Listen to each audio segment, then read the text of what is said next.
गोविंदा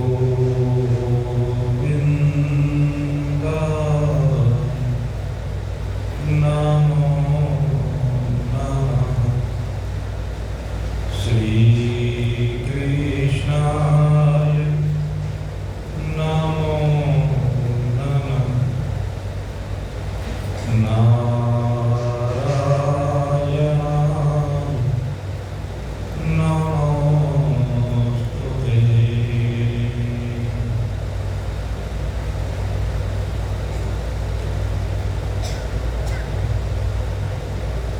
माँ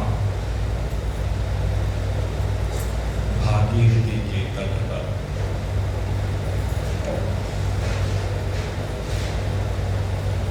अत्यंत श्रद्धा के साथ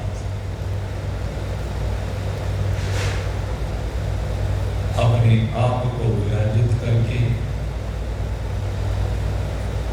परमात्मा प्राप्ति के मार्ग पर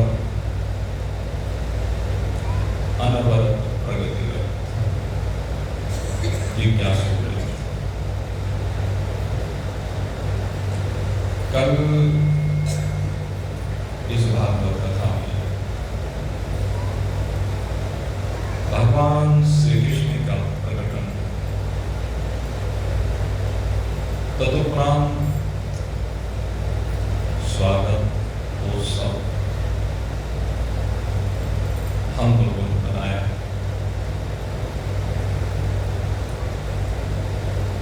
भगवान ब्रज की भूमि पर पहुंचे और ब्रज की भूमि पर पहुंचने के बाद इस ब्रज मंडल में शुभ शकुन होने का घर घर बधाइयां दी गई। सबको लगता है कि लाल यशोदा के यहाँ नहीं, हमारे भी यहाँ आया है।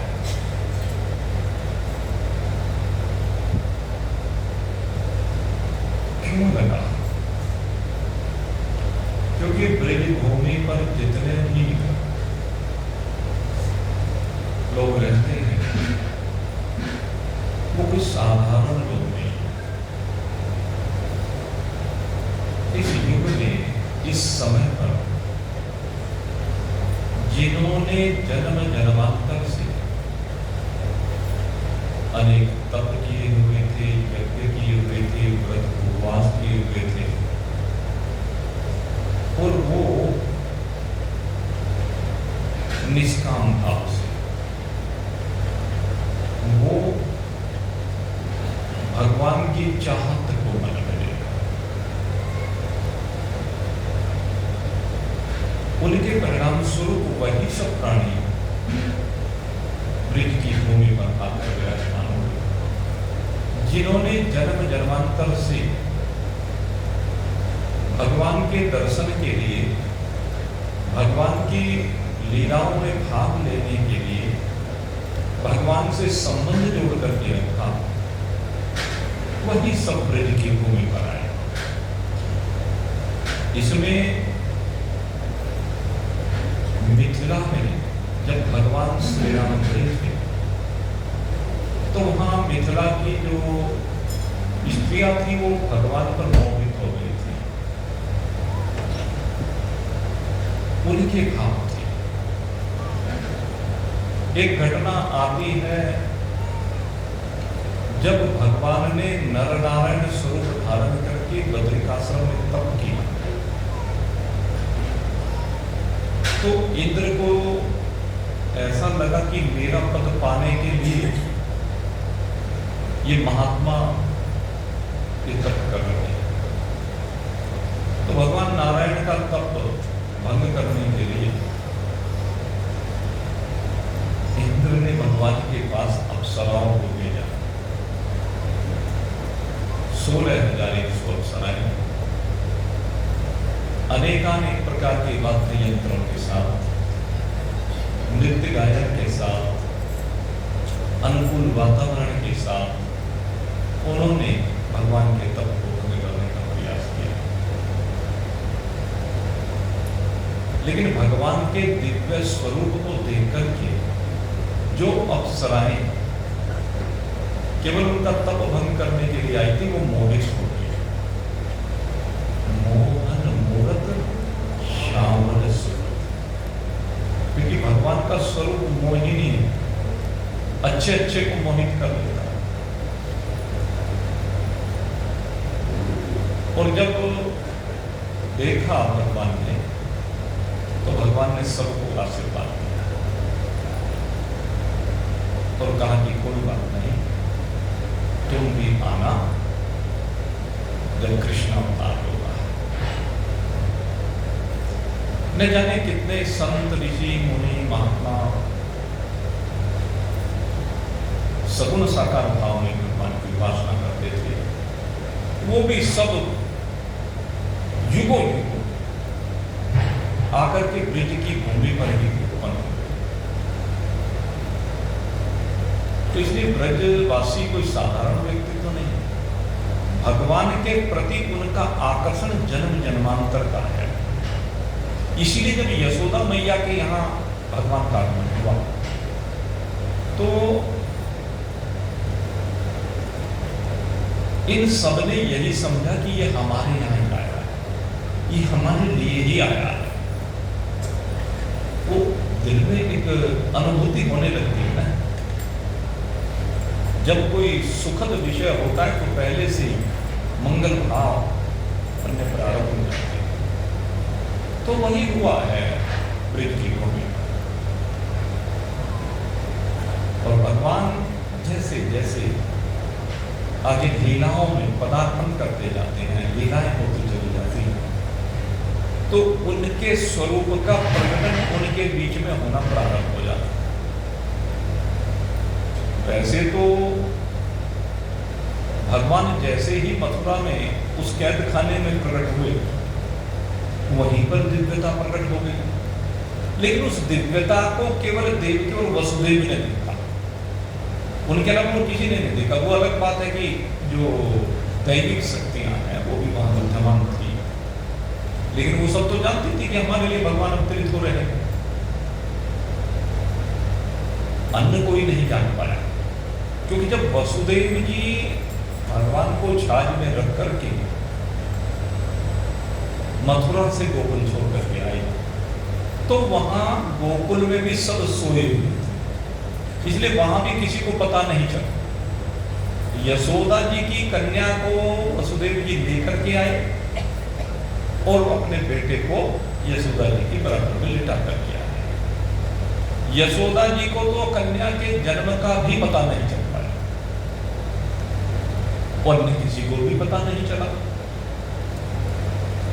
तो इस दैविकता को किसी ने अन्य ने देखा है। और ये भी कहा जाता है कि प्रारंभ में तो वसुदेव जी भी योग माया के प्रवाह में आकर के उस घटना को भूल गए, इसलिए अभी तक किसी को पता नहीं था। पता कब चला? कहते जब भगवान 6 दिन के हो गए, केवल 6 दिन की अवस्था, छठी का उत्सव मनाया जा रहा है। छठी होती है ना, वहां पर छठी का पर्व मनाया जा रहा था। और छठी का जब पर्व मनाया जा रहा था तो उस समय पर एक आसुरी शक्ति वहां पर आई। और क्यों आई? क्योंकि जब वो कन्या जिसको वसुदेव जी लेकर गए थे,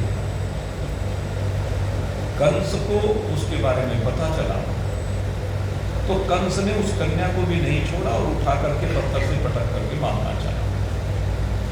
लेकिन जैसे ही पत्थर से पटक करके मारना चाहा, कन्या हाथ से छूट गई।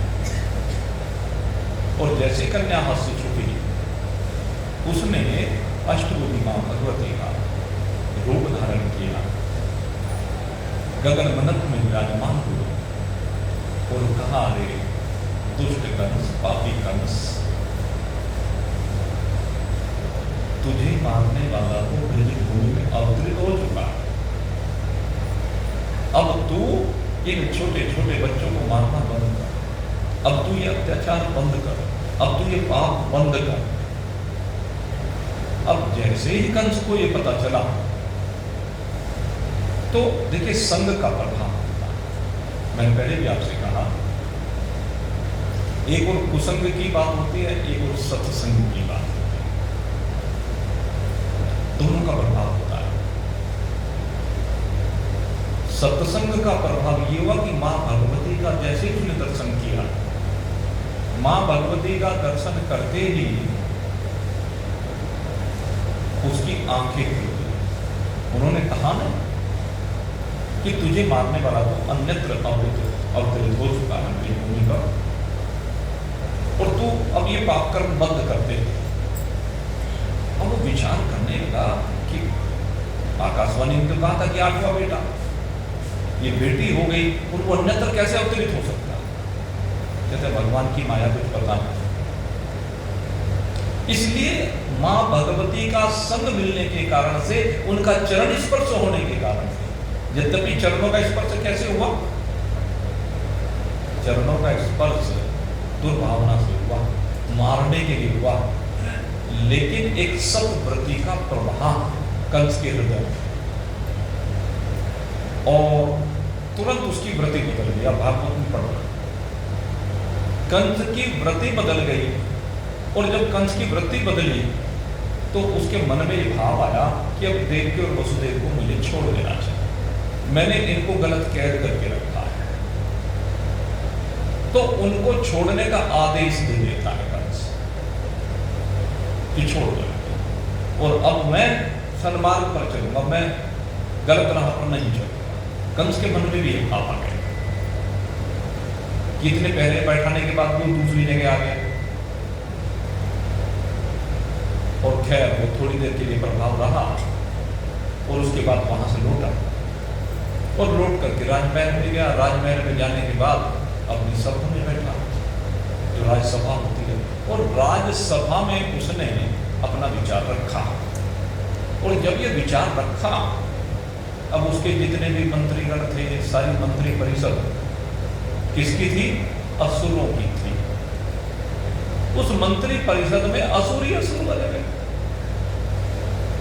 अब उन असुरों ने कहा, महाराज आप यूं ही डर गए इतने शक्तिशाली होते हुए,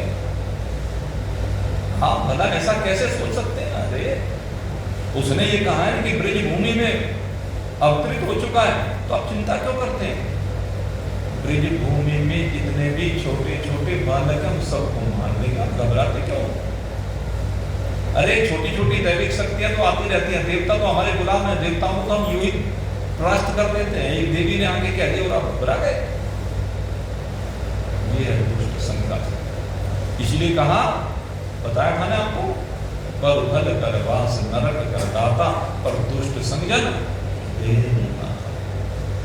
देवी ने तो उसकी अंदर व्रति को बदलने का काम किया, लेकिन फिर से चंडाल चौकड़ी में जाकर बैठ गया। अगर चंडाल चौकड़ी में बैठने के बजाय संतों में जाकर बैठ जाता तो उसका कल्याण हो जाता,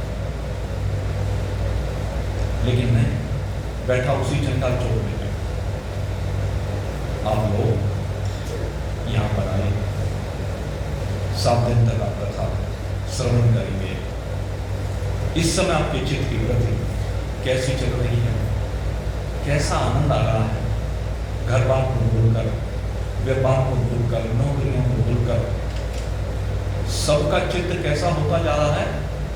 परमात्मा में हो जा रहा है, परमात्मा के भाव में डूबते जा रहे हैं। लेकिन मेरे मित्रों, जब 7 दिन के बाद यहाँ से जाएंगे तो फिर संसार में ही जाना है, रहना तो संसार में ही है ना।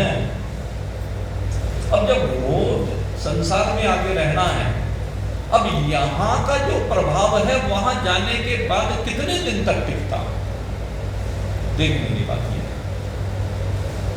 और यह आपके ऊपर निर्भर करता है कि आपके ऊपर कितना वो प्रभाव रहा। क्योंकि जब उस संसार में जाते हैं, उस संसार में बर्ताव करते हैं, तो फिर से वो संसार की वृत्तियां हावी होने प्रारंभ हो जाती हैं। इसीलिए हमारे संतों ने कहा कि भाई इसके लिए बहुत प्रतीक्षा करनी है, बहुत मेहनत करनी है।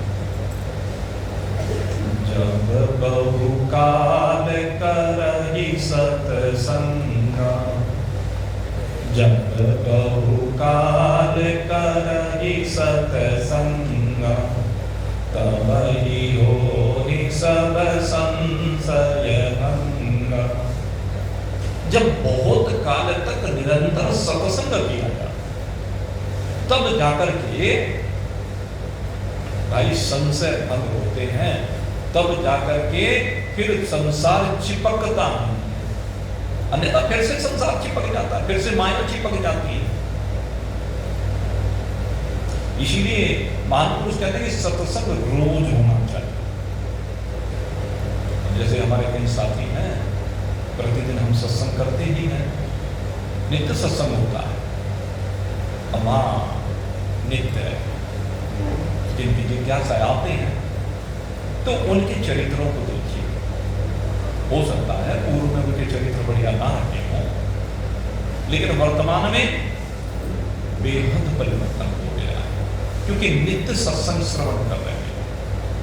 और भाई मान लीजिए आप नित्य सत्संग नहीं कर सकते हैं, परिस्थितियां नहीं है, सत्संग में आ नहीं सकते हैं, तो आजकल तो इतने साधन हो गए कि उन सत्संगों को आप सुन सकते हैं अपने घर बैठे हुए। वे जो सावलीक में हैं वो हमारे पास आ ही जाते हैं, या अन्य महान पुरुषों के पास जो रोज सुनने के लिए जहाँ जहाँ सत्संग होता है चले जाते हैं। लेकिन जो नहीं आ सकते, मान लीजिए हर जगह पर महान पुरुष उपलब्ध नहीं है, हर जगह पर सत्संग उपलब्ध नहीं है, सत्संग तो कभी कभी होता है, तो वो क्या करें? जो आजकल साधन मिले हैं उन साधनों का उपयोग कर सकते हैं। आजकल सत्संगों का संग्रह हो रहा है, उनको डाल दिया है, तो अब तो सबके पास ये मोबाइल ऐसी चीज हो गई, मोबाइल पर सर्च करो और सत्संग मिल जाता है। हमने भी इसी प्रकार के भक्तों के लिए इसलिए एक YouTube पर एक चैनल बना दिया कि भाई आप YouTube पर सुन लीजिए, और जब मौका लगे उसी समय सुन लीजिए, दुकान पर बैठे भी सुन लीजिए, काम करते हुए जब फ्री हो उस समय सुन लीजिए, रात को सोते समय उसको सुनते हुए सो जाइए। 100 तरीके हैं, तो लेकिन सुनना जरूर चाहिए। उससे क्या होता है, जैसे आप लोगों के घरों में इन्वर्टर होता है, इन्वर्टर में क्या होता है, जब लाइट भाग जाती है तो वो आपको प्रकाश, आपको हवा मिलती रहती है इन्वर्टर से। लेकिन वो इन्वर्टर कब काम करता है? जब उसे रोज चार्जिंग पर लगा कर, इन्वर्टर कंटिन्यूअस चार्जिंग पर लगा रहता है। तो इसी प्रकार से हमें भी रोज चार्ज होना पड़ता है, और सत्संग आपको चार्ज करता है। इसलिए मेरे मित्रों, सत्संग का नित्य श्रवण होना चाहिए। आप YouTube पर सर्च कर सकते हैं, हमारे नाम से सर्च कर लीजिए, अगर दृष्टा चैनल, तो आपको मिल जाएगा। उसमें जो वीडियो पड़ी हुई है बहुत पड़ी हुई है, क्योंकि रोज होता है तो रोज डाल देते हैं, उनको सुन सकते हैं। सत्संग रोज हो जाएगा उससे। किसी दिन नहीं भी हो रहा है तो पहले सुन लीजिए। तो यह है बैटरी चार्ज करने की बात है। यही हुआ है, रोज महान पुरुषों ने बैटरियों को चार्ज किया है भक्तों की, और अपनी भी बैटरी को चार्ज कर लेते हैं। ये सत्संग बड़ी दुर्लभ चीज है। सत्संग का जो प्रभाव है मेरे मित्रों कल्याण करने वाला नहीं है। जन्म जन्म प्रयास होता है भाई, ये तो मैं आपको बता रहा हूं, ब्रजभूमि का ये क्या जन्म जन्म का प्रयास ही तो है। जन्म जन्म इन्होंने प्रयास किया, तब ब्रजभूमि में भगवान के संग क्रीड़ा करने का, उनके संग में रहने का, उनके संग में खाना पीना आहार विहार सब कुछ उनके साथ में मिला है। भगवान के वैकुंठ यही धरती पर उतारा जाए। सामीप्य मुक्ति, सारूप्य मुक्ति, सारूप्य मुक्ति, इन तीनों का अनुभव किया है उन ब्रजवासियों ने। ये बड़े भाग्य से होता है। एक घटना आती रामायण में, सुग्रीव और बाली दो भाई हैं। लेकिन बाली को संदेह हो गया सुग्रीव पर, और उस संदेह के कारण से दोनों में मतभेद हो गया, तो सुग्रीव अलग रहने लगा। और ये किसकिंधा नरेश गई है, वो क्या है, वो ऋष्यमुख पर्वत पर रहता है, क्योंकि मतलब ऋषि के साथ भी कारण बाली वहां नहीं सकता। और उसने अपने भाई की पत्नी का भी हरण करके अपने पास रख लिया, उसको भगा दिया, मारपीट करके। सुग्रीव को तो भगा दिया। अब भगवान श्री राम जब वनवास काल में गए तो उस समय भगवान ने वृक्ष की आड़ लेकर के बाली के ऊपर प्रहार किया, और उस प्रहार से बाली मरणासन स्थिति में पहुंच गया। और जब मरणासन स्थिति में भगवान बाली के सन्मुख पहुंचे तो बाली ने बहुत सी बातें कही कि मैंने आपका क्या अपराध किया था, मैंने क्या बिगाड़ा था, और आप इस पर विश्वास कर रहे हैं, इसमें क्या शक्ति है सुग्रीव में। अरे जो रावण आपकी धर्मपत्नी का हरण करके गया है, कहते हैं उसको तो मैंने कांख में दबा लिया था, मेरे आगे तो उसकी शक्ति कुछ भी नहीं है। मैं बस आप एक बार मुझे आदेश तो देते, मैं तो पल भर में सीता जी को वापस लेकर के आ जाता। भगवान कहते हैं तू पाप के मार्ग पर रथ है, और मुझे इस धर्म की यात्रा में किसी पापी की आवश्यकता नहीं है। लेकिन मैंने प्रभु कौन सा पाप किया? कहने तूने अपने अनुज की वधू, अनुज पत्नी को, छोटे भाई की पत्नी को अपने पास रखा, ये सबसे बड़ा पाप है, ये दुराचार। इसलिए मुझे तेरे सहयोग की आवश्यकता नहीं, मुझे धर्म के पथ पर चलने वाले साथियों की आवश्यकता है। कहते मैंने तो बहुत धर्म किया था, लेकिन इस बात के कारण से तेरा धर्म अधर्म में परिवर्तित हो गया, तूने पाप किया है। ये कौन है? आप देवता का पुत्र है, कोई सामान्य पुत्र नहीं है। ये जो बाली है कोई सामान्य व्यक्ति थोड़े ना। आप जानते हैं इंद्र का पुत्र पहले कौन हुआ? ये हुआ, और बाद में अर्जुन हुआ। सूर्य का पुत्र पहले कौन हुआ? सुग्रीव हुआ, और बाद में कर्ण हुआ। और कर्म का फल देखिए, चक्र देखिए, एक में सूर्य पुत्र कर्ण किसके हाथ से मरा? इंद्र पुत्र अर्जुन के। क्यों मरा? क्योंकि इस अवतार में इंद्र पुत्र सूर्य पुत्र के द्वारा मारा गया। दोनों आपस में एंटी हो गए। यह होता है कर्म का फल। तो ये इंद्र का पुत्र है, देवराज का, कोई सामान्य व्यक्ति नहीं है वाले। लेकिन पाप के मार्ग पर चला तो मरना होता है, अत्यंत बलशाली होने के बाद भी मरना होता है। जब भगवान ने उपदेश दिया तो उसकी बुद्धि ठीक हो गई, अंत काल में बुद्धि ठीक हो गई। भगवान ये कहते हैं तो अपनी बुद्धि को अंत काल तक ठीक कर ले, मैंने तो ये शरीर दिया है, तो इस शरीर को पा करके चाहे तो अंत काल में भी ठीक कर ले। अगर अंत काल में भी तेरी वृत्ति ठीक हो गई तो अंत होता सुखता।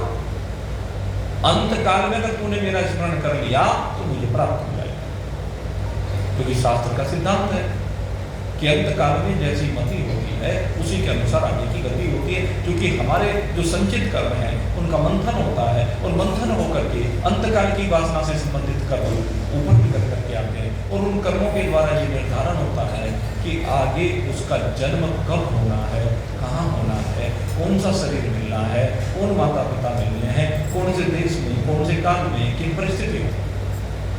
ये सब निर्धारण पूर्व जन्म में जो अंतिम समय है उस समय की भावना से होती है। अब वो भावना सबसे महत्वपूर्ण होती है। तो भगवान जब उपदेश देते हैं बाली को, तो बाली की वृत्ति ठीक हो जाती है, और जब बाली की वृत्ति ठीक हो गई, क्षमा मांगने लगा भगवान से, तो भगवान ने कहा अच्छा बाली, तुझे लगता है कि मैंने तुझे मार के गलत किया है, तो चल मैं तुझे जीवन दान दे देता हूं। आप चिंतन करके देख रहे हैं इस घटना के ऊपर। बाली को भगवान ने कहा कि मैं तुझे जीवन दान दे देता हूं। कर्ण को भी कहा था। घटनाओं की पुनरावृत्ति है रामायण और महाभारत। भगवान ने बाली को कहा कि मैं तुझे जीवन दान दे देता हूं। बाली हंसने लगा, कहने के जीवन दान देना चाहते हो कि हाँ, मुझे नहीं चाहिए। कहने लगे क्यों नहीं चाहिए? कहते अच्छा किसी को जीवन दान मिल जाए तो उसके जीवन का उद्देश्य क्या होगा, सर्वश्रेष्ठ उद्देश्य क्या है? कहते इस मनुष्य शरीर को प्राप्त करके सबसे श्रेष्ठ उद्देश्य तो एक ही होता है। और वो उद्देश्य क्या है? कहते परमात्मा की प्राप्ति। कहते जब जीवन का उद्देश्य परमात्मा की प्राप्ति होती है, और मेरे लिए इससे बढ़िया काम कौन सा हो सकता है कि स्वयं परमात्मा मेरे सन्मुख खड़े हुए हैं। ये परमात्मा जब मेरे सन्मुख हो, यही जीवन का उद्देश्य होता है। आगे अगर आपने मुझे जीवन दान दे भी दिया, मैं फिर असुरों के संग में लगकर आसुरी वृत्ति से संयुक्त हो गया, तो मेरा कल्याण कहाँ हुआ? मेरा कल्याण तो अभी हो रहा है। इसलिए प्रभु जन्म जन्म मुनि जतन कराई, जन्म जन्म मुनि जतन कराई, अंतराम कही आवत नाही, जन्म जन्म मुनि जतन कराई, अंतराम कही आवत नाही। जन्म जन्म मुनि जतन कराई, लेकिन अंत काल में राम उनके सामने आके नहीं देते। और आज मेरा कैसा सौभाग्य है। कहते इससे बड़ा सौभाग्य हो नहीं सकता कि राम जी मेरे सामने हैं। आज मैं तुम्हारे सामने इस शरीर का परित्याग कर रहा हूं। अरे पता नहीं अंतकालीन ऋषि मुनियों की वृत्ति भी आप में टिक पाई कि ना टिक पाई, न जाने अंतकाल में वृत्ति कहां चली जाए। लेकिन आज मेरी वृत्ति कहीं दूसरी जगह नहीं जा रही, क्योंकि आप सब मेरे सामने खड़े हैं। मेरी वृत्ति पूरी तरह से आप में एकाग्र हो गई है। आपका सुंदर श्यामल स्वरूप मेरी आंखों में बस गया है, और इसी को धारण करके अब मैं इस लोक से पलायन करना चाहता हूं। तो मेरे मित्रों जन्म जन्म मुनि जतन कराते हैं, तब जाकर के भगवान का संग मिलता है, इसे नहीं मिलता। लेकिन दूसरी बात यह है कि अगर यदि हमारी वृत्ति बदल जाए, और जब बदल जाए तभी कर, वो कहते हैं जब जागो तभी सवेरा। चित्त जिस समय भी परमात्मा में टिक जाए,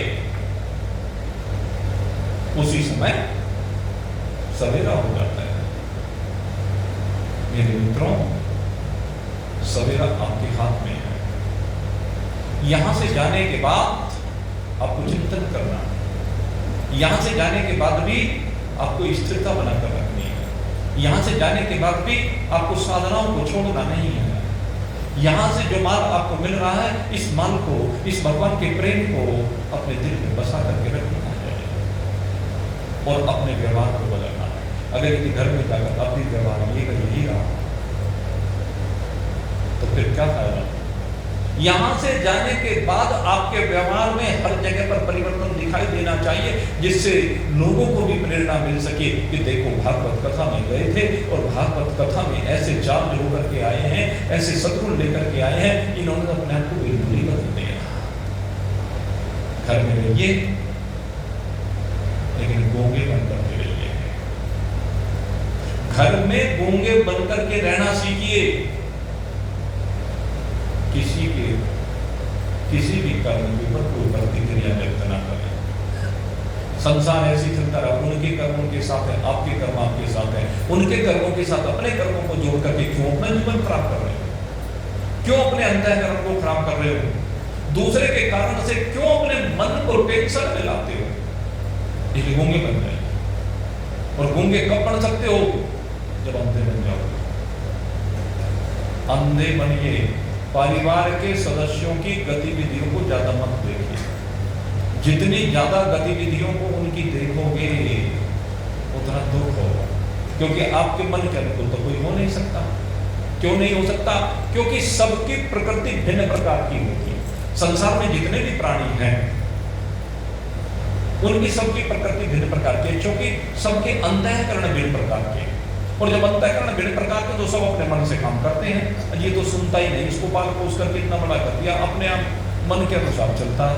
चलेगा तेरे मन से क्यों चलेगा, अपने से चलेगा। तो जो ये चाहता है कि मेरे मन से चले, ये बहू मेरे मन से चले, ये बेटा मेरे मन से चले, ये मेरा भाई मेरे मन से चले, मैंने इसके लिए इतना काम किया है, मैंने इसको इतना सहयोग किया है, इसे मेरी माननी चाहिए, नहीं माननी, क्योंकि प्रकृति ही नहीं ऐसी बनाई भगवान ने। तूने सारे संसार को सुधारने का ठेका नहीं लिया, इस बात को समझ ले। वो अपने कर्म अपने साथ लेकर आया, तू अपने कर्म अपने साथ लेकर आया है। तुझे अपना कर्जा चुकाना है, उसे अपना कर्जा चुकाना है। इसलिए अंधा बन जा, देखते हुए भी तुझे कुछ ना दिखे, और बहरा बन जा, सुनते हुए भी तुझे कुछ ना सुने। आकाश में शब्द हो रहे हैं, उनके हाथ है, पता नहीं कितने शब्द होते हैं, तू कितने सुनता है, विचार कर। मैंने आपको आज 5वां दिन चल रहा, अब तक कितनी कथाएं हुई हैं, 8वीं कथा चल रही है। तो 7 दिन में 2 पौने 2 घंटे बोल करके कितने शब्द आपके पास भेजे, कितने भेजे, कितने सुने, अच्छा भाई, कितने याद है भाई।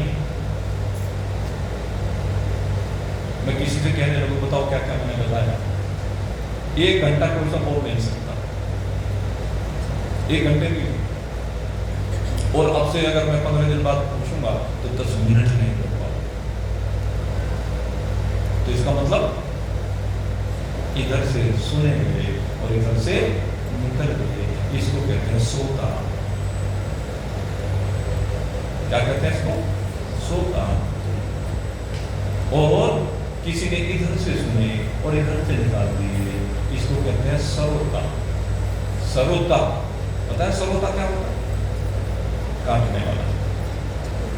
पहले घर में आम का अचार डाला जाता था, वो सरोता सब रखते थे घर में, अर्थात जो कुछ सुना गया उसको अपने अनुसार काट छांट करके उसको बाहर निकाल दिया।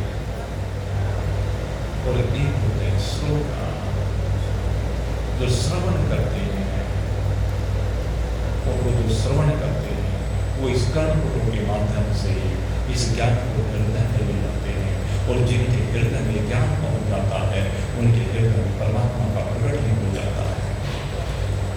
इसलिए श्रोता बनने की आवश्यकता है, और जो श्रोता बन जाते हैं उनके कल्याण को कोई रोक नहीं सकता, क्योंकि वो घर में गूंगे अंधे बहरे बन जाते हैं, कोई हस्तक्षेप नहीं। अरे जब तुम्हारी चलती थी अपने सब में, तुमने अपने जीवन को अपने अनुसार बदल करके अपने जीवन को जिया। अब जोन से तुम्हारे बाल बच्चे बन करके उनको उनके अनुसार जीवन को जीने दो, क्यों हस्तक्षेप करते हो, उनकी सबकी अपनी प्रकृति है। तो इस बात को समझने का प्रयास कीजिए। और यहाँ से घर पर जाकर के अब जरा टेप लगा दो, सुखी रहना चाहते हो तो टेप लगा दो, सही बात बता दो, मुंह पर टेप लगा लो। एक छोटा सा बच्चा जरा सा वो नहीं सुन के देता अपने माँ बाप की, जोर सा भी उंगली पकड़ के चलना नहीं सीखा, जोर सा भी बोलना भी नहीं सीखा, वो नहीं सुनता, अपने मन के अनुसार चाहता है। अभी से उसकी प्रकृति ऐसी होती है, और सबकी ऐसी होती है, तुम भी ऐसे थे, तुम कोई अलग से थोड़ा ना टपके कहीं से, सबकी ऐसी प्रकृति नहीं है बचपन में। तो इस बात को समझने का प्रयास कीजिए। और आनंद की कथा का मेरे मित्रों, ये ब्रज की भूमि पर जो भी है वो बड़े भाग्यशाली है, उन्होंने बड़ी तपस्याएं की, और उन साधनाओं के कारण से इस ब्रज की भूमि पर जब भगवान का अवतरण हुआ तो उन्होंने अनुभव किया कि भगवान का अवतरण हमारे घर में हुआ है, क्योंकि वो सब पूरी ब्रज भूमि को अपना मानते हैं, सारी ब्रज भूमि को अपना घर मानते हैं, वो सब एक परिवार की भांति रहते हैं। ऐसे नहीं जैसे आजकल हम लोग रह रहे हैं, आजकल तो सब अपने अपने कमरे में पैक होकर के अकेला रहना चाहते हैं। बेटा दरवाजे पर वो लगा देता है नेम, वो जैसे नेम प्लेट लगाई जाती है तो ऐसे प्लेट लगा देता है, डोंट डिस्टर्ब। माँ बाप प्लेट लगाते हैं, डोंट डिस्टर्ब। इस समय में डिस्टर्ब मत कीजिए। घटना, सच्ची घटना बता रहा हूँ आपको, ये घटना आपको बताता हूँ, बिल्कुल सच्ची घटना। लुधियाने का एक व्यक्ति वो डॉक्टर बन गया और डॉक्टर बन करके वो चला गया अमेरिका प्रैक्टिस करने के लिए।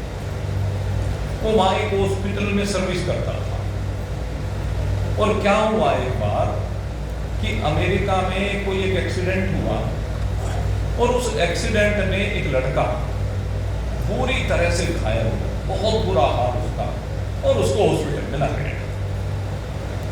अब जब उसको हॉस्पिटल में लाया गया, वहां भर्ती करा दिया गया, तो उस डॉक्टर ने देखा उसके साथ कोई नहीं, उसके बारे में कुछ अता पता नहीं चला।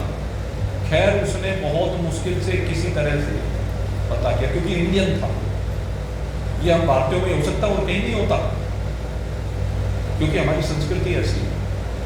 तो वो भारतीय होने के नाते उसने समझा भाई कम से कम इसके माँ बाप को तो पता करना चाहिए, उनको बताना चाहिए। और खैर किसी तरह से उसने पता नहीं जिस तरीके से भी उस गाड़ी का नंबर दिया, नंबर लेकर के उसने किसी विभाग में फोन फान करके और किसी तरह से उसको पता चल गया कि ये फलाने का बेटा है। उसका फोन नंबर निकलवाया विभाग से, आरटीओ डिपार्टमेंट से, और वो निकाल नकूल करके उसको रात के समय इस बात का पता चला कि ये फलाना है। तो रात के लगभग 11 बजे उसने उसके पिता को फोन किया और फोन करके बताया कि तुम्हारे बेटे का जबरदस्त एक्सीडेंट हो गया है और ये भी मालूम नहीं कि बच पाएगा कि नहीं बच पाएगा, मैं बहुत प्रयत्न कर रहा हूं, उसका ऑपरेशन करना है। और सुनने के बाद बाप ने कहा कि सुबह बताते, तुम्हारा दिमाग खराब है, हमारी रात की नींद खराब कर रहे हो, डोंट डिस्टर्ब। बाप ये कह रहा बेटे के, उसने सुना अरे एक बाप अपने बेटे के लिए ऐसी भावना। खैर उसने कुछ नहीं कहा। अगले दिन प्रातःकाल जिस हॉस्पिटल में नौकरी करता था एक पत्र लेकर के गया मैनेजमेंट के पास और ले जाकर के उनको सौंप दिया। उन्होंने देखा, कहने लगे क्या है, रेजिग्नेशन। कहने लगे क्या हुआ, तुम रेजिग्नेशन क्यों दे रहे हो? कहने लगे ऐसे देश में मुझे नहीं रहना है जहां बाप और बेटे का भी संबंध समाप्त हो जाए।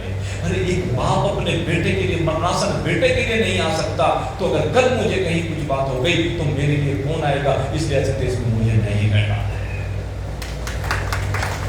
तुरंत लोग आया लुधियाना, सच्ची घटना बता रहा हूं। और ये घटना एक हमारे यहाँ सामने में डॉक्टर मुकेश गर्ग जी हमें, आप जानते हो, है ना, उनके भाई लुधियाना में रहते हैं, वो भी डॉक्टर ही हैं, तो लोग जानते हो।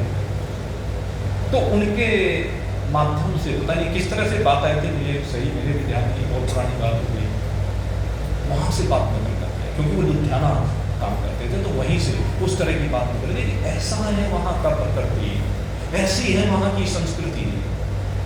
तो आज उस संस्कृति को हम अपने अंदर लाने का प्रयास कर रहे हैं। अरे संस्कृति तो ब्रज की है। यशोदा मैया केवल कृष्ण की मां नहीं है, वो सारे गांव की मां बनती है। वो सारे गांव के लिए हर समय समर्पित रहती है, सबके काम करती है। गरीब अमीर कोई भी आए सबको छाछ पिलाती है, माखन खिलाती है। 9 लाख गैया हैं नंद बाबा के यहाँ, दूध दही की नदियां बहती हैं। हमारे देश में दूध दही की नदियां बहती थी, ये वो संस्कृति है। और ये कहा जाता था कि चिड़िया भी सोने की हुआ करती थी। एक जमाना ऐसा होता था, चिड़ियाओं के शरीर भी सोने के हुआ करते थे। जब तो एक वो गाना बनाया है उसमें फिल्म में, जहाँ डाल डाल पर सोने की चिड़िया करती है बसेरा, वो भारत देश है मेरा, वो भारत देश है मेरा। जय भारती जय भारती जय भारती। इस भारत माता की जय इसलिए बोले थे। दूध दही की नदियां बहा करती थी, सोने की चिड़ियाएं हुआ करती थी, इसमें इतनी खुशहाली हुआ करती थी। क्यों होती थी खुशहाली? क्योंकि प्रेम था, सब मिलकर रहते थे, एक दूसरे के दुख दर्द में काम आते थे। ये थी संस्कृति। और भगवान ऐसी जगह पर जाते हैं भाई, जहां आपस में प्रेम ना हो वहां नहीं जाते। अयोध्या में जब भगवान का अवतरण हुआ तो चारों भाइयों में कितना प्रेम है। वो कैकेयी भले सीख में आ गई, लेकिन भाइयों में कितना प्रेम है। आप देखो कैसी दिव्य स्थिति है। अयोध्या का राज सिंहासन फुटबॉल की गेंद की तरह कभी किसी के चरणों में, कभी किसी के चरणों में, ऐसे लुढ़कता फिर रहा। कोई लगाव नहीं, कोई चिपकाव नहीं, कोई चाहत नहीं, त्याग ही त्याग। जहां देखे वहीं त्याग है। बलदाऊ जी का और भगवान कृष्ण का कितना प्रेम है। तो भगवान ऐसी जगह पर जाते हैं, और ऐसी जगह पर जाकर के जहां ऐसी जगह नहीं है उन जगह को भी ऐसी बना देते हैं। ये भगवान की विशेषता है। भगवान श्री राम वनवास में क्यों गए? क्योंकि वन में असुर संस्कृति थी, असुर प्रकृति थी, तो उस प्रकृति का विनाश करने के लिए गए। उस प्रकृति का विनाश करके वहां भी भगवान ने राम राज्य की स्थापना की। और भगवान श्री कृष्ण भी यही करते हैं। और भगवान के राज्य में भी कहते हैं कोई कष्ट नहीं होता। कोई बाप के कंधे पर किसी बेटे को जाना नहीं पड़ता, किसी के घर में कोई अभाव नहीं होता। राजा के कर्मों का प्रभाव पूरे राष्ट्र पर पड़ता है। अगर राजा धर्मात्मा होता है तो प्रजा को कभी कमी हो ही नहीं सकती। और इस देश में तो रंती देव जैसे राजा, धर्मात्मा राजा, जिसमें भगवान का अवतरण हुआ है, ऐसे रंती देव जैसे बड़े धर्मात्मा राजा हुए हमारे देश में। रंती देव जैसा चरित्र अन्यत्र कहीं देखने को नहीं मिलता। अकाल पड़ गया, अकाल पड़ने पर अपने अन्न के खजाने खोल दिए, भंडार सब, सारी प्रजा को जितना भी अन्न था वो सब दे दिया गया। और जब वो अन्न समाप्त हो गया, उसके बाद जितने खजाने भरे हुए थे धन माल के, अड़ोस पड़ोस के देशों से वहां पर अन्न मंगवाया गया। जब वह भी खत्म हो गए तो अब राजा के पास भी कुछ नहीं रहा। अकाल ऐसा भयंकर पड़ा कि बस समाप्त होने का नाम नहीं ले रहा है। आखिर लोग भूखों मरने लगे। प्रजा जब भूखों मरने लगी, राजा रोता है, प्रार्थना करता है भगवान से कि किसी तरह से हे प्रभु आप कृपा कर दीजिए, ये मेरे कुकर्मों का फल है जो मेरी जनता भूखों मर रही है। लेकिन प्रभु मैं इस दाग को लेकर के मरना नहीं चाहता। 48 दिन हो गए, राजा रंती देव को एक अन्न का दाना खाने को नहीं मिला। 49वें दिन प्रारंभ से कहीं से कुछ थोड़ा सा भोजन मिला। और जैसे भोजन करने के लिए बैठे, उसी समय एक ब्राह्मण दरवाजे पर आ गए। और ब्राह्मण देव ने आकर के प्रार्थना की, भिक्षाम देहि राजन, 50 दिन से भूखा हूं, कुछ मिला नहीं। रंती देव ने आधा भोजन निकाल करके ब्राह्मण देव को दिया। ब्राह्मण की जान बची। उसके बाद दरवाजे पर एक अतिथि आ गया। उसने भी कहा महाराज 70 दिन से भूखा हूं, और अगर यदि आज भोजन नहीं मिला तो निश्चित मर जाऊंगा। जो बचा हुआ भोजन था उसका आधा भोजन उस अतिथि को करा दिया, संत को करा दिया। उसकी भी जान बच गई। और जैसे जरा सा जो शेष बचा हुआ था उसका भोग लगाने के लिए रंती देव तैयार हो गई। इतने में चांडाल आ गया। और चांडाल आकर के राजा के चरणों में गिर पड़ा। महाराज भूखा हूं, प्राण कंठ में आ गए हैं, प्राण बस निकलना ही चाह रहे हैं, शरीर से थोड़ा सा जल और थोड़ा सा भोजन बचा हुआ था, उसको जलपान कराया, भोजन कराया और वो भी स्वस्थ हो गया, उसका भी जीवन बच गया। लेकिन रंती देव के पास अन्न का एक दाना नहीं बचा।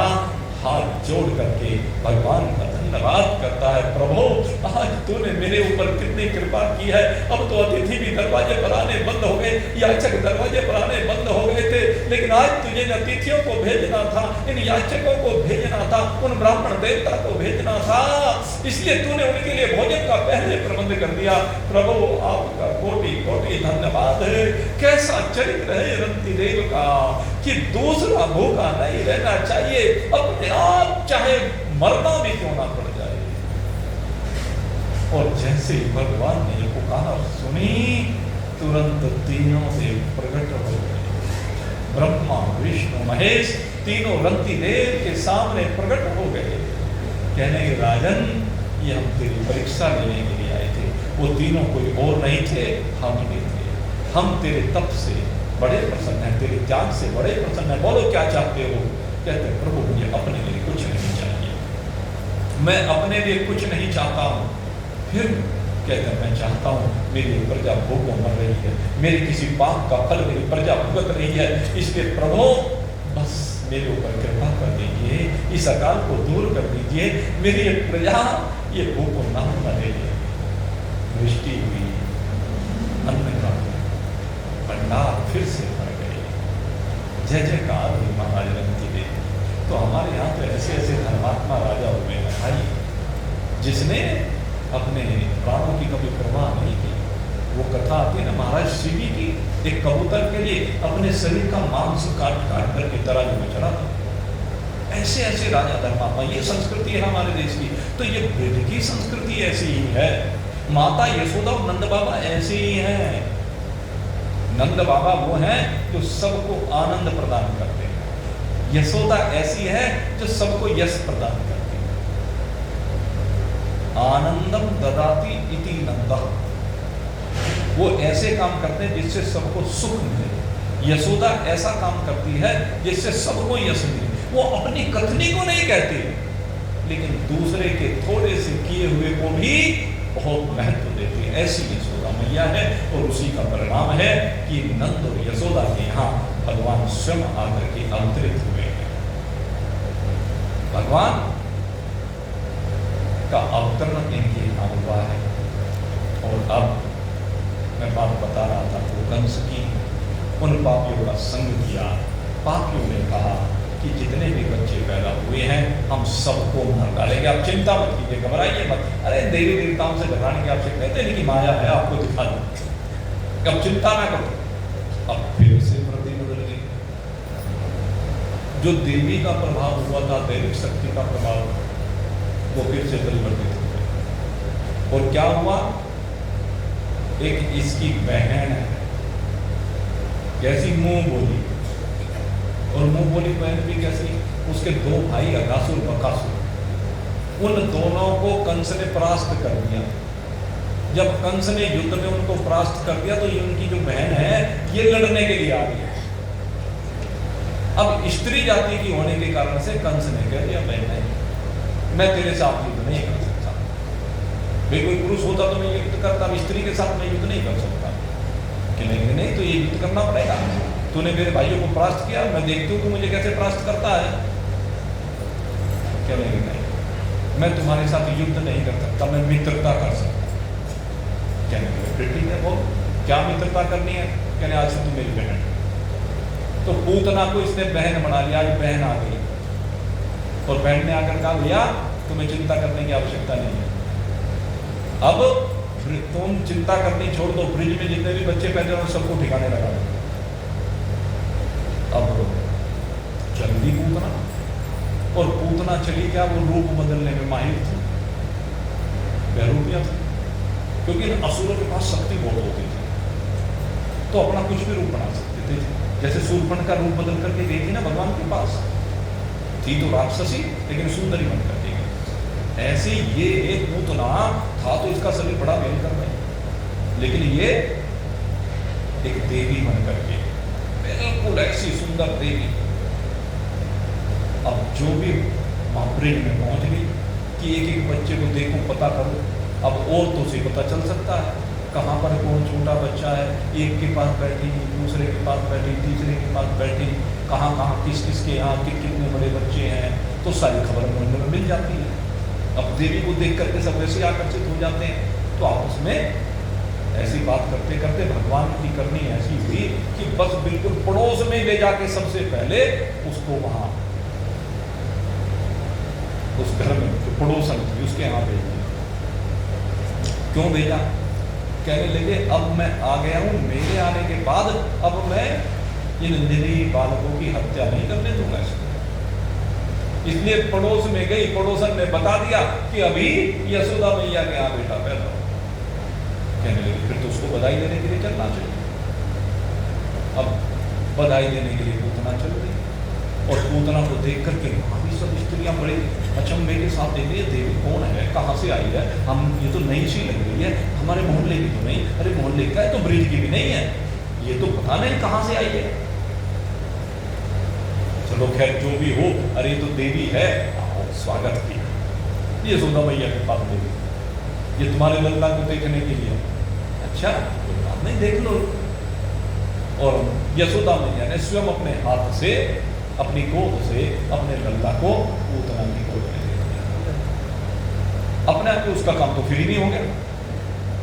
अब जो काम वो कह करके करना था वो अपने आप ही हो गया, यशोदा मैया ने दे दिया। अब लल्ला को दिया। अब जैसे लल्ला को देखा वो देखती ही रही, क्योंकि भगवान की वो मोहिनी मुस्कान, भगवान के मुखारविंद का वो दिव्य तेज, भगवान का आकर्षण। कृष्ण तो है ही वही जो सबको आकर्षित करे। कृष्ण सबको अपनी ओर आकर्षित करने वाले ये कृष्ण। उन्होंने पूतना के भी दिल का हरण कर लिया और पूतना के यहाँ रह गए। कितना प्यारा बच्चा है, कैसा मनमोहक बालक है। अरे काश आज मुझे इसे अपना दुग्ध पान कराने का सौभाग्य मिल जाता। कंस के पास से तो आई थी विषपान कराने के लिए, हलाहल विष लगा कर, लेकिन भगवान को देखते क्या हुआ भाव कि काश मुझे इसे दुग्ध पान कराने का सौभाग्य मिल जाए, काश ये मेरा बेटा हो। और बस अपने हृदय से लगाया, और हृदय से लगाते ही जब माँ की ममता जागृत होती है ना, तो दूध तो अपने आप निकलने लगता है। भगवान ने देखा ये पूतना का हृदय परिवर्तित हो रहा है, तो भगवान ने जो दुग्ध स्वतः ही प्रवाहित होने लगा था, उस दुग्ध का पान करना प्रारंभ कर दिया। बड़े प्रेम के साथ पूतना दुग्ध पिला रही है, भगवान पिए जा रहे हैं, पिए जा रहे हैं। और इतने में वो जो तारतम्य जुदा हुआ था, एक गोपी ने आकर के यशोदा मैया के पास आकर के कहा, यशोदा मैया बधाई हो, बधाई हो, बधाई हो। अब जैसे ही वो बधाई देने लगी, इतने में पूतना के कानों में बधाई की आवाज पड़ गई। और जैसे ही बधाई की आवाज पड़ी तो जो तारतम्यता बनी हुई थी वो तारतम्यता टूट गई। और तारतम्यता जैसे ही टूटी, एक कमर, ये क्या कर रही है? अरे तू तो इस बच्चे को विष पिलाने के लिए आई। और तुरंत अपना विष प्रकट कर दिया। और जैसे ही विष प्रकट किया, विषपान कराना चाह रही है, भगवान ने उसके स्तन को दबाया। और जैसे ही दबाया, उसको अत्यंत पीड़ा हुई। जो विष का पान भगवान को कराना चाह रही थी, वो उल्टा प्रवाह बन गया। और वो विष उसके हृदय में पहुंच करके जलन पैदा करने लगा। वो तड़पने लगे, और जब तड़पने लगी तो बस बाहर की ओर दौड़ी। और जैसे बाहर की ओर दौड़ी तो जो बहरूपिया रूप था, वो रूप तो समाप्त हो गया। वो राक्षसी के रूप में प्रकट हो गई। और कैसी भयंकर राक्षसी है, कहते इतना विकराल शरीर कि बस आकाश में गमन करने लगी। और जैसे आकाश में उड़ करके वो गई, यशोदा मैया पीछे पीछे, कोई आओ आओ, कोई बचाओ, मेरे बेटे को बचाओ, देखो राक्षसी मेरे बेटे को लिए जा रही। तो देवी बनकर आई थी, अरे बड़ा धोखा हुआ है, कोई बचाओ तो सही। लेकिन वहां कौन बचाने के लिए आए? और आखिर भगवान ने देखा कि मैया बहुत परेशान हो रही है, क्योंकि माँ का दिल तो ऐसा ही होता है। ये दादाजी परसों ऊपर भजन सुना रहे हैं कि बेटे पर जब विपदा आती है ना, सब कहें विपदा कट जाए, माँ कहे मेरी जान ली जाए, पर लाल मेरे पर आंच ना, ये माँ का दिल होता है। बेटे पर जब विपदा आए, सब कहें विपदा कर, सब तो ये कहते हैं कि तू किस तरह से टल जाए, लेकिन माँ कहती है भगवान चाहे तू मेरी जान ले ले, लेकिन मेरे बेटे पर आंच नहीं आनी चाहिए, चाहे मेरी जान चली जाए, बेटा बच जाए। ये एक माँ का भाव होता है। तुम्हारी यशोदा मैया भी ऐसी बात भी होकर भाग रही है, और जैसे भगवान ने देखा तो तुरंत भगवान ने क्या विलंब नहीं करना चाहिए, और तुरंत उस राक्षसी के प्राण हर लिए, और जैसे ही प्राण को हरे, वो दुष्ट राक्षसी आकाश से नीचे गिरी, 12 कोस तक के वृक्ष उसके शरीर के नीचे दब गए। कितना विकराल शरीर रहा वो देखो इस कथा कौन कह रहा है, कैराना वाले, और आए हुए कौन है, ज्यादातर शामली वाले हैं। तो कैराना शामली मिलकर के एक हो गए, पर इतनी बड़ी थी हो गया। उसका शरीर कितना बड़ा था, ये समझ लो शामली से कैराना की जो दूरी है, अब सोच के देखो कितना बड़ा शरीर था। ऐसी भयंकर राक्षसी थी। कुंभकर्ण का शरीर भी शायद इतना बड़ा नहीं था। कुंभकर्ण भी बहुत बड़ा, सबसे भयंकर शरीर हुआ था कुंभकर्ण का। ऐसे घटोत्कच का शरीर भी ऐसा ही था, बड़ा भयंकर शरीर था। तो ऐसी एक भूत, अब वो जैसे नीचे गिरी, ऐसा लगा कि कोई पहाड़ नीचे गिर गया, और भगवान उसकी छाती पर खेल रहे हैं। अब उसकी छाती में से भी कौन उठा के लाए, तो सीढ़ियाँ साड़ियाँ लगा कर के पता नहीं किस तरह से फिर भगवान को उठा कर लाए।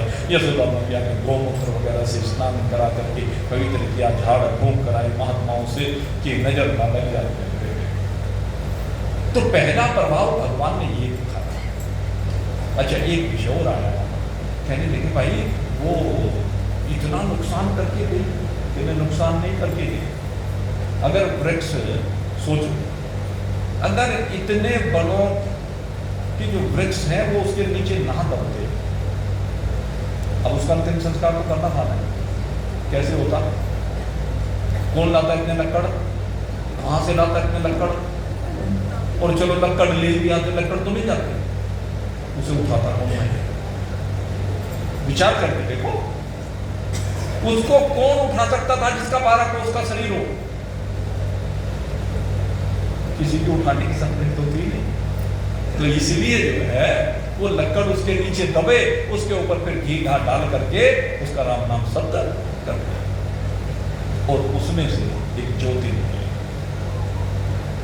एक विशेष बात, पूतना के अंदर से फिर एक ज्योति निकली। वो ज्योति कौन है, वो जीव है। क्योंकि जब भी किसी का भी शरीर निवृत्त होता है तो शरीर के अंदर से ये ज्योतिर्मय, ये वायुर्मय जीव निकलता है, और ये जीव जो निकलता है ये आगे की यात्रा प्रारंभ करता है। लेकिन क्या देखा सबने कि वो ज्योति निकल करके भगवान के चरणों की ओर बढ़ गई, और वो ज्योति भगवान के चरणों के पास जाकर के भगवान में ही लुप्त हो। ये है भगवान की बात। कहने लगे वो राक्षसी थी, उस राक्षसी को भगवान मारने के बजाय भी तार क्यों नहीं है, मारने के बजाय भी क्यों तार, तो कहते हैं उसके पीछे कारण है। कहते हैं जो पूतना है ये पूर्व जन्म में बलि की बेटी थी।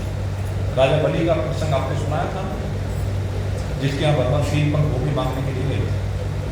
ये उस बलि की बेटी थी, और उस बलि की जो ये बेटी थी, तो जिस समय भगवान ने वामन अवतार धारण किया, उस वामन अवतार में उस छोटे से बालक के स्वरूप को देख करके यह ऐसी मंत्रमुग्ध हुई, बस भगवान के उस दिव्य स्वरूप को देखती रही, निहारती रही। कैसा सुंदर शरीर है, कैसा अद्भुत बालक है, अरे बस काश ये सौभाग्य मुझे मिला होता कि बस मैं इसको अपनी गोद में बिठा करके इसको अपना दुग्ध पान करा देती। भगवान अगर ऐसा सौभाग्य मुझे दे देता तो उसकी ये जो पूर्व काल की भावना है, पूर्व जन्म की भावना है, उसी भावना के कारण से इस जन्म में आसुरी कर्मों के कारण से भले पूतना बनी, लेकिन वो भगवान का जो चिंतन इसने उस समय किया था, इसलिए भगवान कहने लगे मैं तुझे सौभाग्य कृष्ण अवतार में जरूर प्रदान करूंगा। तो कब वामन अवतार हुआ था और कब ये भगवान का कृष्ण अवतार हुआ है? वो कृष्ण अवतार में आकर के वामन अवतार में दिए हुए अपने वचन को या उसके भाव को यहाँ पर भगवान ने सिद्ध किया है और अपना भगवान ने स्वयं उसके दुग्ध का पान किया है। इसलिए जिसके दुग्ध का पान कर लिया वो तो माता बन गई, और जब पूतना माता बन गई तो उसकी गति जो भगवान की मां बन जाए, जिसको भगवान की मां बनने का सौभाग्य मिल जाए, उसकी गति तो भगवान के चरणों में ही होगी, उसकी तो गति और कहीं हो ही नहीं सकती। इसलिए पूतना को भगवान ने अपना धाम प्रदान किया। और ऐसे ही भाई ये पहली दिव्यता दिखाई भगवान ने कही। इसके बाद तो फिर बस दिव्यताएं दिखाने का क्रम प्रारंभ हो गया। 3 महीने के भगवान हुए तो 3 महीने का भी वहां ब्रज में उत्सव होता, आज भी होता। जब 3 महीने के भगवान हुए तो उस समय उत्सव चल रहा था और एक सकट नाम का, उसको सकटासुर कहते थे, वैसे उसका नाम था उत्कच, और वो कैसा था? भयंकर असुर था, और ये हिरण्याक्ष का बेटा था। 2 असुर हुए ना दीति के पुत्र, एक हिरण्याक्ष एक हिरण्यकशिपु। हिरण्याक्ष को भगवान ने वराह अवतार धारण करके जब इस भूदेवी को स्वयंभू और शत्रुपा को सौंप रहे थे, समुद्र में से मंथन करके लेकर आए थे भूदेवी को, तो उस समय इस भूदेवी को देख करके हिरण्याक्ष कहने लगा ये तो बड़ी सुंदर है भाई, कहते ये तो मुझे मिलनी चाहिए। इसलिए उसने कहा कि ये भूमि तो मुझे दे, तो इस पर तो मैं रहूंगा। कहने लगे राक्षसों के लिए, असुरों के लिए अपने सुतल लोक बनाया, तुम वहां जाकर के लोग नहीं मुझे तो ये पसंद आ रही है, मैं तो इसी पर रहूंगा। भगवान ने कहा भाई ये मैं मनुष्यों के लिए बना रहा हूँ, असुरों के लिए नहीं बना रहा हूँ। असुरों के लिए जो बनाया तो आप तुम वहीं रहो, तुम उल्लंघन मत करो। कि नहीं, और भिड़ गया भगवान से। 28 दिन तक इस हिरण्याक्ष के साथ भगवान का बड़ा भयंकर युद्ध हुआ। 28वें दिन जाके मरा, इतना प्रतापी था, बहुत बलवान था, और था भगवान का पार्षद ही जय ऋषि का साफ हो गया था। तो ये हिरण्याक्ष इसका बेटा था, ये उत्कच कंस का मित्र था। इसे भी मालूम हुआ, ये भी कंस की सहायता करने के लिए अरे अभी जाता हूँ उस बालक को, तो मैं यूं ही अभी क्षण मात्र में निपटा गया। आया देखा कि उत्सव चल रहा है, और उत्सव के चलते हुए फिर क्या हुआ कि यशोदा मैया ने देखा कि बच्चा थक गया, 3 माह का बालक थक गया, तो क्या हुआ कि एक छकड़ा खड़ा हुआ था। उस छकड़े के नीचे माँ यशोदा ने एक पालने में कह लीजिए भगवान को लिटा दिया, और सब फिर अपने काम धंधे में लग गए, बच्चा सो गया। तो इतने में क्या हुआ, वो जो उत्कच था वो ऋषि के साप से देह रहित हो गया, उसकी देह किसी को दिखाई नहीं देती। एक सबसे बड़ी विशेषता उसकी ये थी, उसकी देह किसी को दिखाई नहीं देती थी। तो वो आकर के उस छकड़े पर बैठ गया, और जैसे ही उसने आकर के छकड़े पर बैठा और देखा कि ये तो है वो बालक, इसी को तो मारना है, इसी ने मारा था पूतना, तो उसने आकर के छकड़े को दबाना शुरू किया। अब उसकी वजह से छकड़ा दबने लगा, और जब छकड़ा दबने लगा तो भगवान श्री कृष्ण ने देखा अच्छा भाई उत्कच आया है, स्वागत है तेरा, कोई बात नहीं बेटा। और भगवान ने पालने से अपने पैर को जरा सा यूं ऊपर किया, और जैसे ही नाखून का स्पर्श कुछ छकड़े से हुआ, छकड़ा हवा से बातें करने लगा, गगन मंडप में जाकर के छकड़ा घूमने लगा, और उलट पुलट होते हुए पहले उत्कच गिरा, फिर छकड़ा गिरा, और वहीं पर उस उत्कच की भी जयरामनी हो गई, और सब बार बार वहां पर क्या कहने लगे, और वृंदावन बिहारी, सबने वृंदावन बिहारी लाल की जय जयकार की। अब जब जैसे जय जयकार सुनी वो बड़ा विस्फोट सा हुआ, उसको सुनकर के सब जो बाल गोपियां थी वो थोड़ी थोड़ी क्या हुआ, कहने लगी इस राक्षस को मार दिया इसने, कान्हा ने। कान्हा ने माना कि हाँ हमने देखा है, हमारा दिमाग खराब हो गया, ये इतना भयंकर असुर, पहले उसकी देह दिखाई नहीं देती थी, लेकिन मरने के बाद उसकी देह प्रकट हो गई। तो जो देह दिखाई दी बड़ी भयंकर देह, कहने लगे बल्कि कृष्ण कैसे मार सकता, अरे इसने बस छुआ मात्र छकड़े को और छकड़ा यूं हवा में उड़ गया, तुम्हारा दिमाग खराब हो गया हमारा। अब किसी को विश्वास होता है, किसी को नहीं होता, क्योंकि अब ये कोई तार्किक बुद्धि से अगर विचार करेगा तो ये कैसे संभव है। लेकिन भगवान कर्तुम अकर्तुम अन्यथा कर्तुम सर्व समर्थ है ईश्वर। ईश्वर की विशेषता क्या है, वो करने योग्य हो न करने योग्य हो, कुछ भी हो, भगवान के लिए कुछ भी असंभव नहीं होता। भगवान जो चाहे सो कर सकते हैं। तो खैर कुछ को तो विश्वास हुआ, कुछ की श्रद्धा बनी, कहने लगे हो ना हो। देखो पहले पूतना, देखो कैसे मर गई अपने पाप से, और फिर ये इस बालक के साथ ही ऐसा क्यों हो रहा है, और इस बालक के स्पर्श से क्यों ऐसा हो रहा है। कहने लगे कुछ ना कुछ मामला तो जरूर है, इस बालक में कुछ ना कुछ बात तो जरूर है, ये आम बालकों जैसे, तो कुछ के मन में भावना बननी प्रारंभ हो। अब फिर क्या भगवान धीरे धीरे और सैसठ काल आगे थोड़ा और आगे बढ़ा, तो भगवान 9 महीने के हो गए। और 9 महीने का शिशु जब हुआ तो भाई फिर से एक बड़ा भयंकर असुर कंस ने भेज दिया। और ये जो कंस ने असुर भेजा, इनके बाद किसे भेजा, कहते तृणावृत को भेजा। इस बार जो असुर आया वो तृणावृत नाम का असुर है। और ये जो तृणावृत है भाई, मतलब क्या है, जब वो चलता है ना तो ऐसी भयंकर आंधी तूफान चलती है,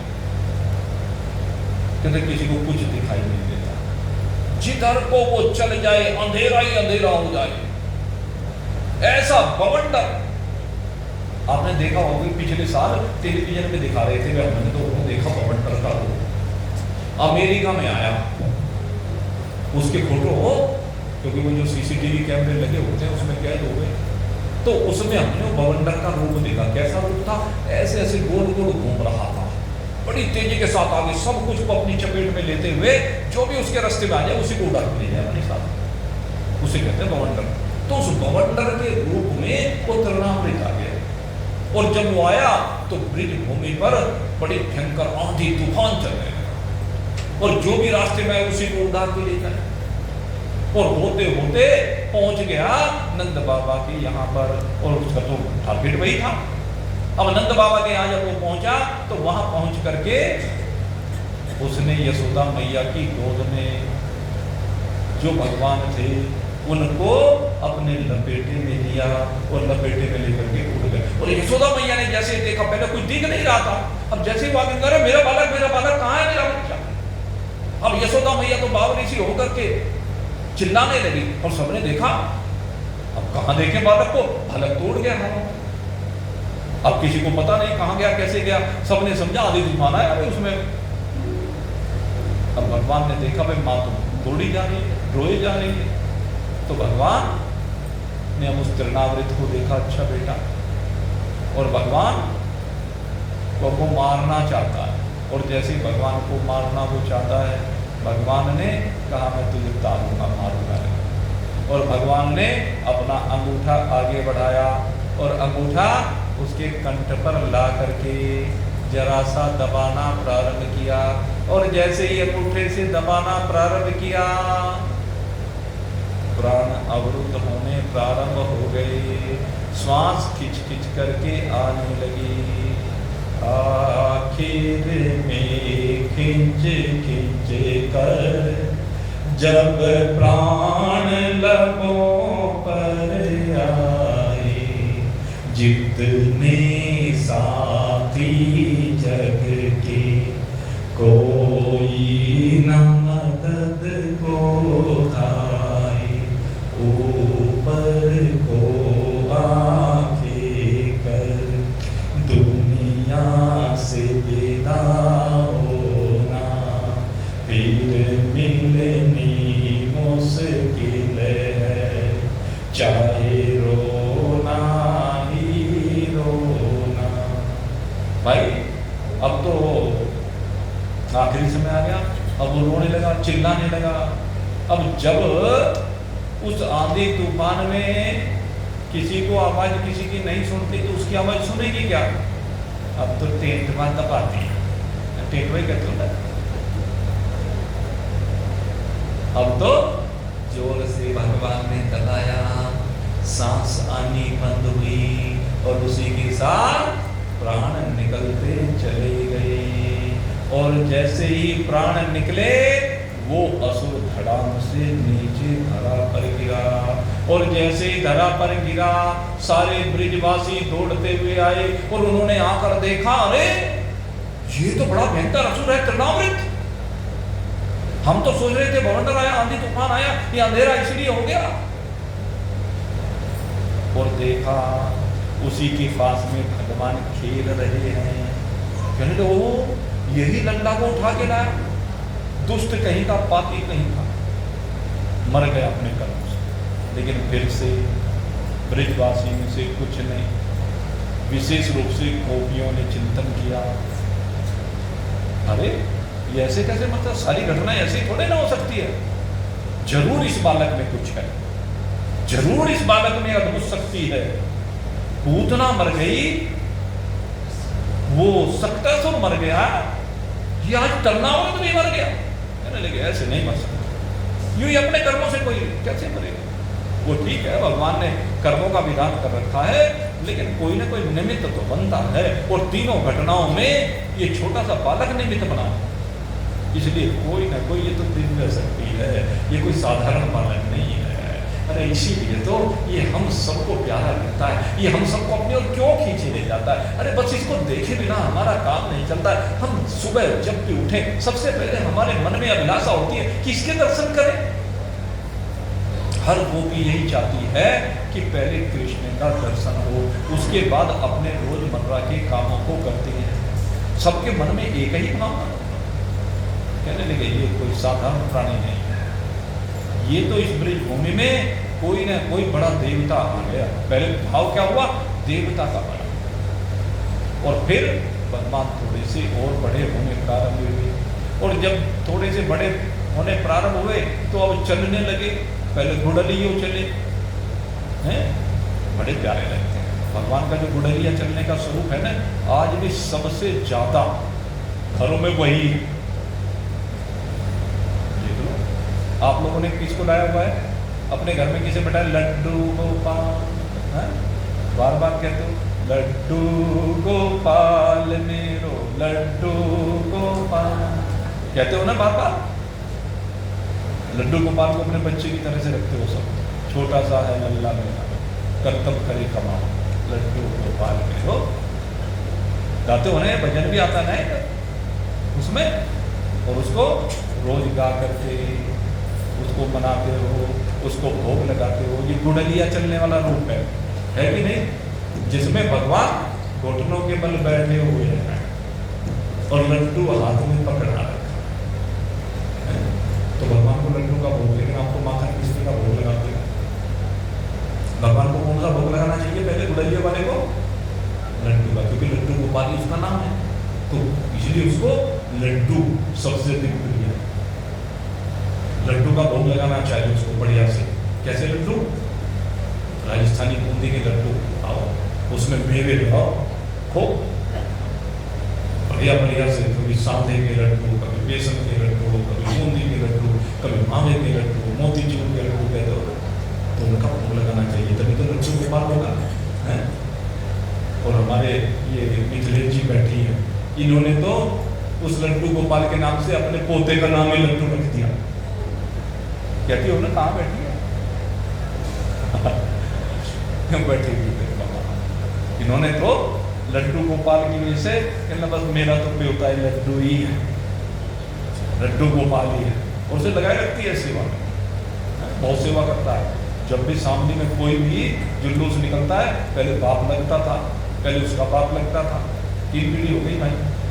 पहले इनके पतिदेव हमारे भाई हुआ करते सुरेंद्र जी, वो कोई भी जलूस आ जाए उसकी सेवा किए बगैर उसे अपने घर से बाहर खाली नहीं निकलने देते। अब फिर उस लाइन पर उनके जाने के बाद इनका बेटा वो लगा और अब वो पोता तक क्या नहीं। बहुत बढ़िया बात है, 3 पीढ़ी अपनी परंपरा का निर्वहन कर रहे हैं, ये बहुत बढ़िया बात है। तो लड्डू गोपाल सबके घरों में आकर के विराजमान होंगे, वो गुड़लिया चलने वाला। और जब वो गुड़लिया चलता, आपको कैसे पता चला कि वो बढ़िया स्वरूप है, वो सुंदर स्वरूप है, वो आकर्षक स्वरूप है? आपने तो सुना ही नहीं। किससे सुना? सबसे पहले उन गोपियों से सुना, परंपरा से। ये परंपरा है, कब से हमारी परंपरा चली आ रही है। कहते हैं उन गोपियों ने सबसे ज्यादा भगवान के उस गुड़लिया चलने के स्वरूप को पसंद किया, उन्हें सबसे प्यारा वो स्वरूप लगा, इसलिए उसको खूब बढ़िया तरह से जी भर करके सब गोपियां भोग लगाते। सब गोपियों के घर में माखन होता तो रोज ले लेकर के आती और चटाती, ताजा ताजा माखन। अब कितना माखन खाए भगवान। यशोदा भी कहती है, अरे तुम्हारा दिमाग खराब हो गया है क्या? सारी की सारी चली आती हो जुट के जुट, और सारी आकर के इसको भोग लगाती हो। अरे मेरा बेटा है, इसका पेट अभी साल भर का बच्चा, और तुमने इसके पेट को कुआं समझ रखा है क्या? सारी की सारी आके इसके पेट में ले माखन खा, ले माखन खा, ले लड्डू खा, पता नहीं क्या के ला ला के। अरे तुम्हारे मन में क्या है? तुम मेरी बेटी की शत्रु हो। अरे क्या बात कह रही है सुधा प्रिया, तो हम शत्रु हैं? अरे जैसा तेरा बेटा है ना, इसे हम अपना ज्यादा मानते हैं तेरे से। हम तो मानते हैं हमारा बेटा है, हमारा बेटा है तो हम इसको खिलाती नहीं खिलाती। अरे तो एक लिमिट भी तो होनी चाहिए, अपने नंबर मांग लो। कहते देख भाई ये अन्याय हमारे साथ मत कर।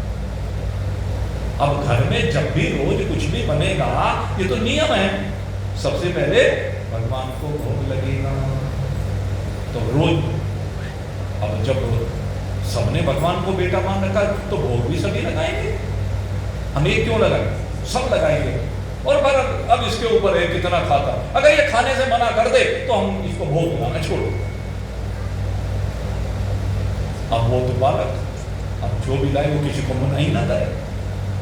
अब रोज यही सिलसिला चलता रहा, और रोज सिलसिला चलते चलते चलते भगवान अब चलने लगे, पैरों के बल चलने लगे, यानी खड़े होकर के चलने लगे। अभी घुटनों के बल चलते, तब पैरों के बल चलने प्रारंभ हो गए। और जब चलने लगे तो इधर उधर कहाँ कहाँ, मोहल्ले में, पड़ोस में, पड़ोसी के घर में आने जाने लगे, और धीरे धीरे और बड़े होने लगे। 3-4 साल के हो गए तो फिर तो भगवान कभी इस घर में जाते, कभी उस घर में जाते। और पहले तो गोपियां अपने आप खिलाया करती थी, अब ये खुद खाने लगे। कैसे खाने लगे? कहते हैं अब अपने जैसे बच्चों को इकट्ठा कर लिया, अब इनकी मित्र मंडली बन गई। अब बनी जाती है, स्वाभाविक है। अच्छा देखो, आप यहाँ कथा में आए हो, सब अलग अलग जगह से आए, कितने लोग ऐसे होंगे जो अब से पहले शायद ना मिले हों, लेकिन यहाँ अब आपके बीच में संपर्क बन गया कि नहीं बन गया, राम रहीम बन गई कि नहीं? बहुतों की बन गई होगी ना। और किसी की राम रहीम अब यहाँ से जाने के बाद भी स्थायी रूप से भी बन सकती है, कुछ समय के लिए बन सकती है, बनी रहेगी ना। मित्रता तो बन गई ना, प्रेम तो बन गया है आपस में, संपर्क निकल आए, कई रिश्तेदार निकल आए, हमारे भी निकल आए भाई, ऐसे निकल आते हैं। पता नहीं कब कब की कौन कहाँ से। अब जैसे वो परसों महाराज जी आए थे ना, अब वो हमें पहले से जानते थे, उन्होंने बताया कि जी आपके बारे में चर्चा सुनी हुई थी और हमारे खास मिलने वालों से, तो लेकिन हमने संयोग की बात है कि कभी मिलन नहीं हुआ, लेकिन ये कथा मिलने का बहाना बन गया। अब वो मिल गए तो आगे भविष्य में भी हो सकता है, आगे मिलना जुलना जारी रहे। तो आपका भी ऐसा ही हो सकता है, इस कथा में मिले, आगे हो सकता है अयोध्या में मिल जाए फिर, क्योंकि अगली जो कथा है आपको पता है, हमने तो भाई भगवान श्री राम के बारे में अपना निर्णय पहले, बहुत पहले सुना दिया था। जब पुष्कर जी में कथा हुई थी हमने संकल्प लिया हुआ था कि अयोध्या में कथा करने के लिए तब जाएंगे जब भगवान तू अपना मंदिर बनवाएगा। मैंने तो कह रखा था और मैं अयोध्या नहीं गया था। पुष्कर जी में जब हमने कथा की थी, मैंने भगवान से वहाँ प्रार्थना की थी, आपके जो पुष्कर जी गए थे उन लोगों के ध्यान होगा। हमने पुष्कर जी में भगवान से प्रार्थना की थी कि भगवान मैं तो आऊँगा नहीं तेरे पास, मैं तो उसी दिन तेरे पास आऊँगा जिस दिन तेरे मंदिर की बात हो। और भगवान ने ऐसा चमत्कार किया, ऐसी कृपा की, मैं तो ये कहता हूँ 2 महीने बाद ही ऑर्डर आ गया। और 2 महीने बाद जब ऑर्डर आ गया तो खैर हमने काशी की घोषणा की वहां से कि काशी जी कथा करेंगे। तो काशी जी की कथा बुक करने के लिए हम लोग वहां पर काशी जी पहुंच गए। 4 दिन का समय हम लेकर के गए, व्यवस्था के लिए 3-4 दिन तो लगते ही हैं। अब वहां पर जो व्यवस्था करनी थी वो व्यवस्था हो गई और हमारे पास समय बच गया। जैसे बस इसी समय की बात होगी मेरे ख्याल से, इस समय हमारी व्यवस्था हो गई और हमारी अगले दिन की फ्लाइट थी। काशी से दिल्ली की फ्लाइट अगले दिन की थी। ये नरेंद्र जी, लाला जी साथ में थे और एक जना और था, कौन था, अनिल जी हाँ। तो हम लोग, मैंने इनसे कहा, खाना भी नहीं खाया था, भाई मुझे तो राम जी याद आ रहे हैं, मैं भूल गए। मेरे साथ हमेशा ऐसा ही होता है, पता नहीं कुछ ऐसा ही, मतलब कथा तो काशी जी बुक करने के लिए गए और वहां पर अयोध्या जाने का हमारा कोई प्रोग्राम नहीं था। लेकिन भगवान ने कहा तूने मुझसे कहा था, पुष्कर में वचन लिया था, है? अब मैंने तो देख लो फैसला कर दिया कि मंदिर बनेगा, अब क्या दे दिया। तो भगवान ने अपने आप खींच के बुला लिया। वहीं से हम लोग तुरंत टैक्सी की और टैक्सी करके तुरंत वहां से चल गए।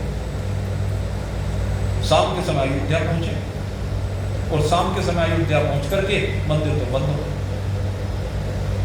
हनुमानगढ़ी खुला हुआ था, हनुमानगढ़ी के दर्शन किए।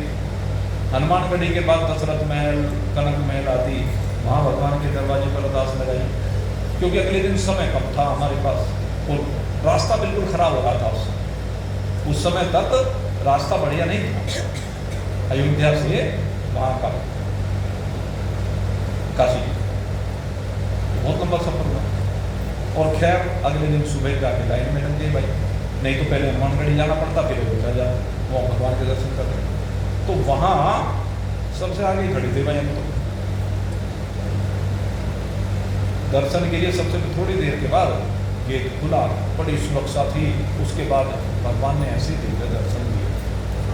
वहाँ पर भले ही वो टाटपट्टी में थे, वो सामियाना सा लगा हुआ था उसके अंदर, और वहाँ पर भी पंडित जी ने, भाई मैं तो वास्तव में इस बात को भूल नहीं सकता, मुझे जब मैं वहाँ पर भगवान के दर्शन किए, स्पेशली उन्होंने मुझे अलग से प्रसाद दिए, लो रामलला का।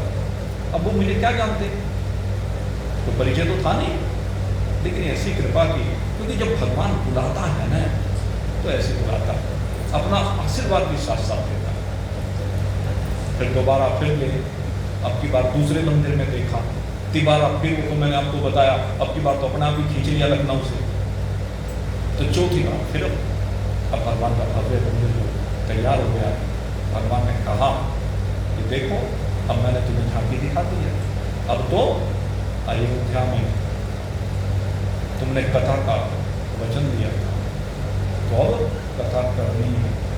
तो 31 मई 2025 से 8 जून 2025 9 दिन के लिए भगवान श्री राम की दिव्य गाथा। और आपको बता दें, क्योंकि कथा भगवान करवा रहे हैं, कथा सारी भगवान ही करवाते हैं, लेकिन ये कथा विशेष रूप से भगवान, क्योंकि और कथाओं में तो हमारा भाव रहा भाई यहाँ करेंगे वहां करेंगे ऐसा रहा, लेकिन यहाँ वचन, इसलिए इस कथा को करने के लिए वहां पहुंचेंगे।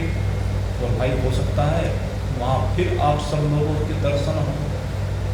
वैसे तो उससे पहले सबको खुला निमंत्रण 25 नवंबर से 1 दिसंबर का, जो हमारा बड़ा लंबा प्रतीक्षारत एक भाव था, भगवान सदाशिव के 12 ज्योतिर्लिंगों की सामने में स्थापना का, वो हमारा कार्यक्रम 25 नवंबर से, वैसे प्रारंभ तो 24 नवंबर से हो जाएगा, लेकिन 24 नवंबर को प्रतीकात्मक है यजमान होने के लिए आम सबके लिए। वो 25 नवंबर से है, कथा 25 नवंबर से प्रारंभ होगी। श्री मंदिर हनुमान टीले पर सरोवर में एक 12 ज्योतिर्लिंग का मंदिर बनाया है, उसकी प्राण प्रतिष्ठा है और इच्छा ये कि बहुत अच्छा भंडारा पूरे समय वहाँ पर चलाया जाए। कथा भी होगी, भंडारा भी होगा और बड़े विद्वान पंडित, बहुत से पंडित वहाँ पर आएंगे और उसमें वो कार्यक्रम भी चलेगा।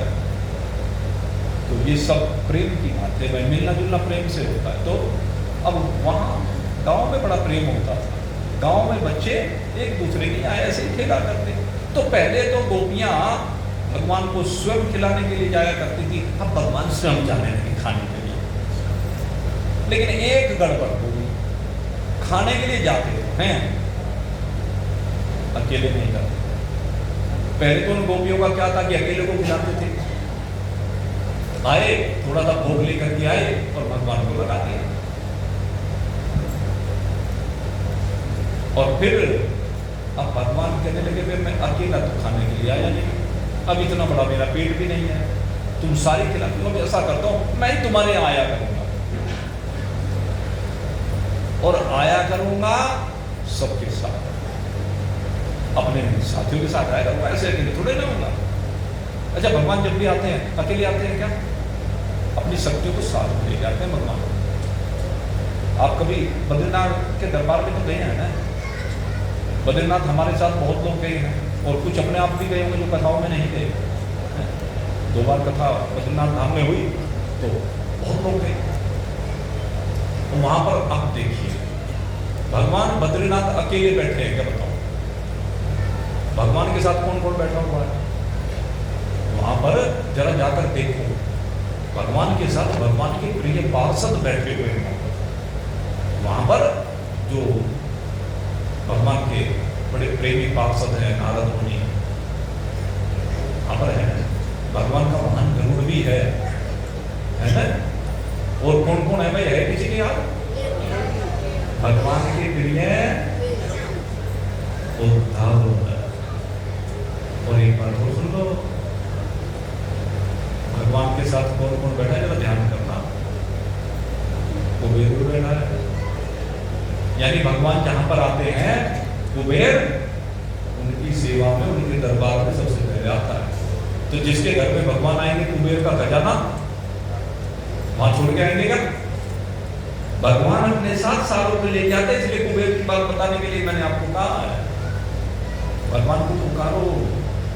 तो भगवान सबके घरों में जाते हैं, तो ये कुबेर ही है उनके साथ, ये उद्धव ही हैं, ये गरुड़ जी हैं, ये नारद मुनि हैं, ये सुखदेव जी हैं, व्यास भगवान हैं, उनके साथ में माता लक्ष्मी है, यही तो सब है वहां पर। गणपति बाबा सबसे पहले हैं क्योंकि प्रथम पूज्य देव तो वही है। तो भगवान जब जाते हैं ना तो पूरे समूह के साथ जाते हैं, राम लक्ष्मण भरत शत्रुघ्न इकट्ठे आए सारे, तो सारी शक्तियां भी भगवान के साथ में जाती है। उन शक्तियों के द्वारा इस सबके घरों में सुख समृद्धि का भंडार वो भरते हैं। ये भगवान की विशेषता। कुबेर उनकी साथ चलता है। भगवान बद्रीनारायण के दरबार में जब बद्रीनारायण की उपासना करो तो कुबेर तो जाना पड़ेगा, सेवक है उनका, उनकी सेवा करने के लिए जाना पड़ेगा उसको। ये बद्रीनारायण को बुलाया करो, ये बद्रीनारायण ही है जो कृष्ण भगवान है। पढ़ लेना, भगवान नर नारायण ही कृष्ण और अर्जुन बन करके आए। तो ये भगवान बद्रीनारायण है, कृष्ण भगवान, इसलिए इनको बुलाइए। वो अपने आप आ रहे हैं गोपियों के घर में उनके प्रेम के वशीभूत होकर। लेकिन आप कब रहे हैं? कहते जब गोपियां जमुना पे जल भरने जाती हैं, सांकर लगा करके जाती हैं, तो पीछे से चुपके से चोरी चोरी ग्वाल बाल तो अपने काम पर निकल जाते हैं, काम धंधों में, कोई खेती करने के लिए, कोई दूध बेचने के लिए। ज्यादातर यहाँ ग्वाले थे, आपको बताएं, यहाँ पर ज्यादातर ग्वाल बाल थे। और वो ग्वाल बाल क्योंकि अहीर लोग थे, वैश्य, ये व्यापार करने वाले। वैश्यों में एक अहीर जाति होती है, तो वो थे। नंद बाबा भी वैश्य थे, तो ये सब व्यापारी लोग व्यापार करते थे, दूध का, दही का, माखन का, घी का, ये व्यापार किया करते थे। तो सब तो बाहर चले जाते थे व्यापार करने के लिए, और जब वो भाई सुबह नाश्ता पानी करके दोपहर का भोजन लेके चले जाते वो तो। अब इधर ये जो गोपियाँ थी, अब ये घर से निकलती और यमुना जी पर जाती, वहाँ पर स्नान आदि, वहाँ पर जल लाना होता था पहले, क्योंकि जल का वो साधन नहीं था। यमुना जी से जल लेके आया करती, उसी से घर के सारे काम धंधे हुआ करते, तो ये सब के सब निकल जाते। अब पीछे से वो बाल बच्चे रह जाते। अब जब बाल बच्चे रह जाते तो भगवान कृष्ण तब जाते, और जाते कैसे? कहते हैं ग्वाल बालों के साथ जाते, अपने मित्रों के साथ जाते, और मित्रों के साथ जाकर के फिर क्या करते? कहते हैं साकल खोलते, और साकल खोल करके उनके घरों में प्रवेश करते, और घरों में प्रवेश करने के बाद देखते कि कहाँ माखन की मटकी रखी हुई है। उस माखन की मटकी को देखते और जाकर के फिर तो ग्वाल बाल टूट पड़ते और खूब जम करके खूब माखन खाते। अब धीरे धीरे कभी किसी के घर में, कभी किसी के घर में। अब वो तो बेचारी बेचने के लिए रखा हुआ था माखन तो।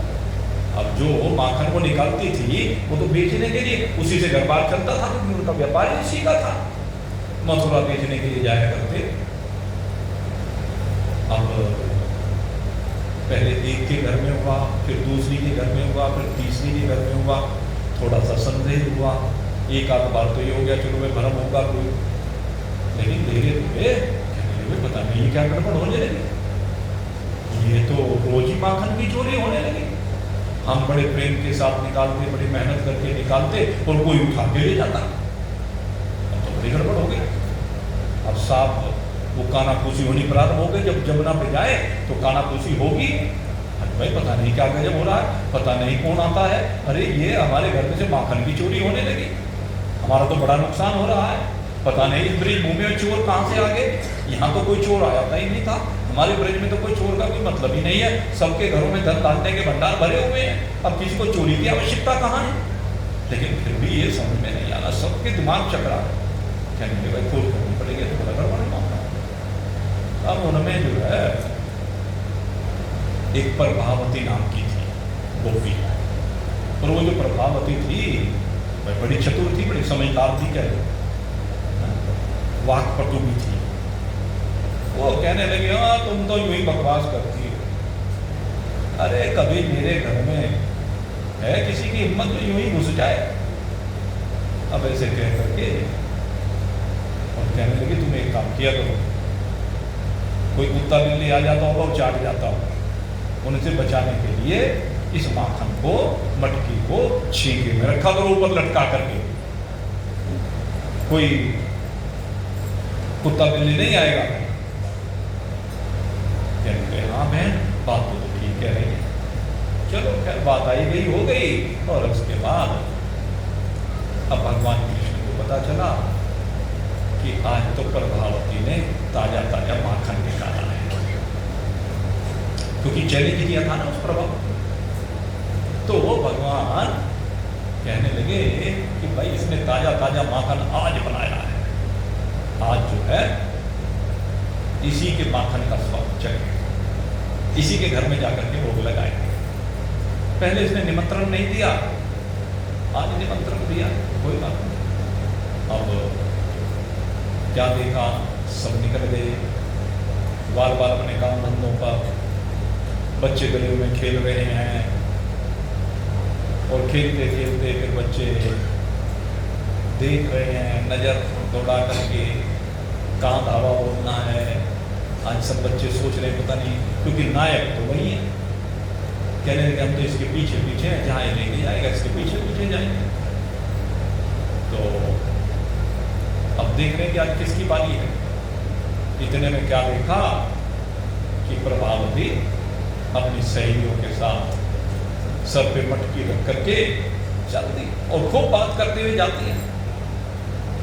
और बात का विषय भी भगवान कृष्ण ही होता है।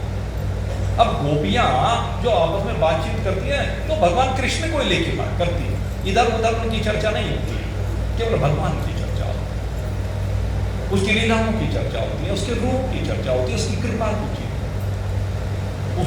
उन असुरों की चर्चा होती है जिनका उन्होंने संहार किया। तो खैर वो तो चर्चा करती बातचीत करते चलती, बच्चे खेलते रहे और बच्चों ने देख लिया भाई चल रही अब तो गांव खाली हो गया, मौका मिल गया। और आज सारे बच्चे कहने लगे भाई नेताजी क्या प्रोग्राम है, क्या विचार है आज बताओ। कहने विचार नेक है, चिंता मत करो। और फिर तो जब सब देखा कि गोपियां सब चली गई तो उसके बाद आगे आए तो प्रभावती के मकान पर, उस समय ताले तूले नहीं लगाए जाते थे, किसी के पास ताले नहीं हुआ करते थे। तो सांकल लगी देखी तो दरवाजे पर लगी हुई जो सांकल थी उस सांकल को खोला, और जब सांकल को खोला तो उसके बाद दरवाजा खोल करके सारे अंदर जाने लगे। भगवान ने कहा भाई देखो ऐसा है, ये प्रभावती बड़ी चतुर है, इसलिए यहाँ व्यूह रचना करके जानी पड़ेगी।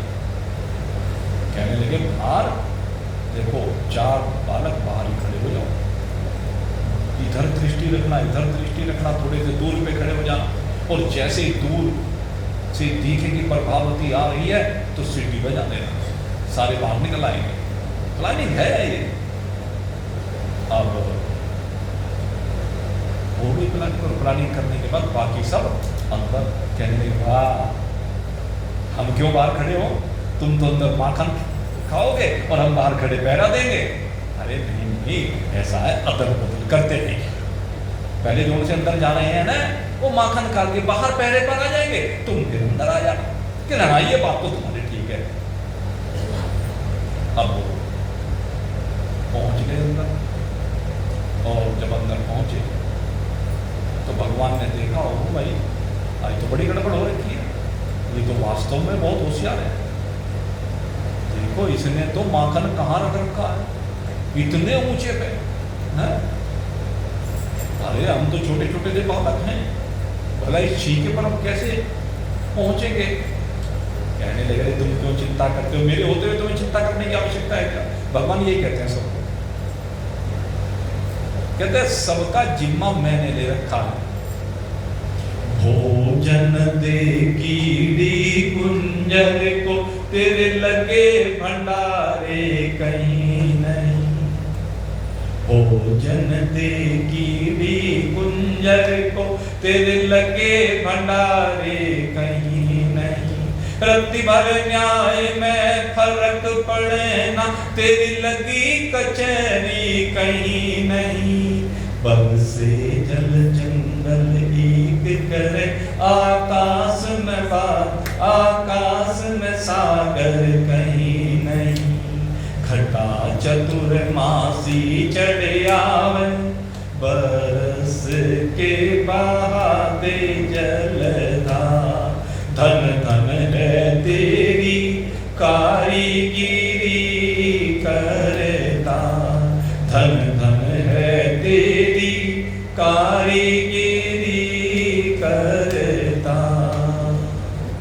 गर्भवास में रख के तूने पीड़ा दी बालकपन की, आई जवानी हुई मत वाली कमी रही ना यौवन की, कोई कोड़ी कोड़ी को मोहताज फिर कोई कोठी खोल रहा धन की, कोई तेरिया संग में खेल करे कोई तप तप राख करे तन की, कहीं गहरे गहरे सागर में कहीं चोटी चमक रही पर्वतन की, कितने सूरज चांद सितारे कैसे रहा सबको था, धन धन है तेरी कारीगिरी करता, धन धन है तेरी कारीगिरी करता, सब संत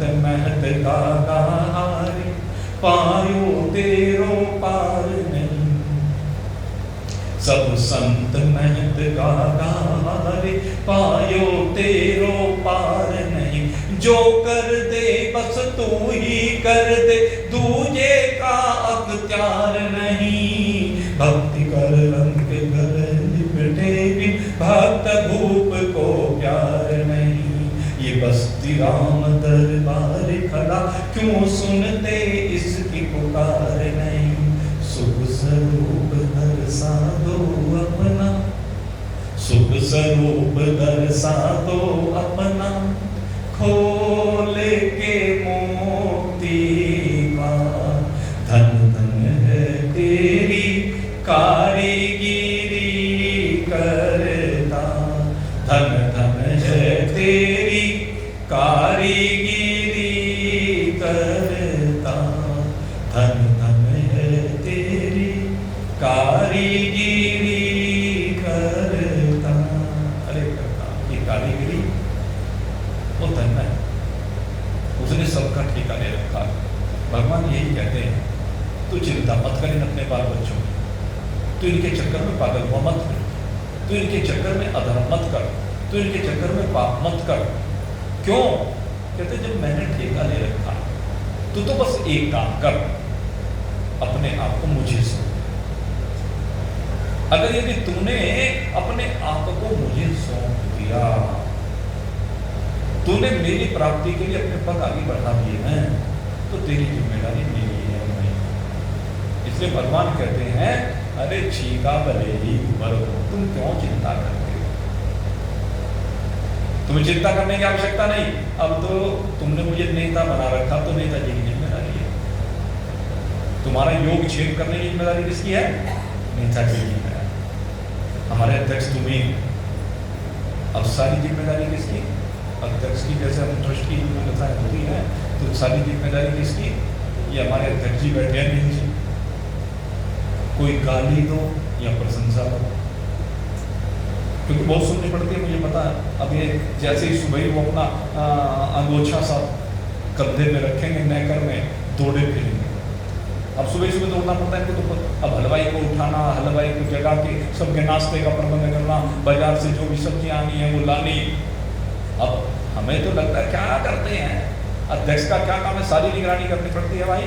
फिर अपनी सुपरविजन में नाश्ता पानी बनवाना, वो शुद्ध बना रहा है नहीं बना रहा है, उन चीजों का, हर चीज का ध्यान रखना, कोई गंदगी ना हो।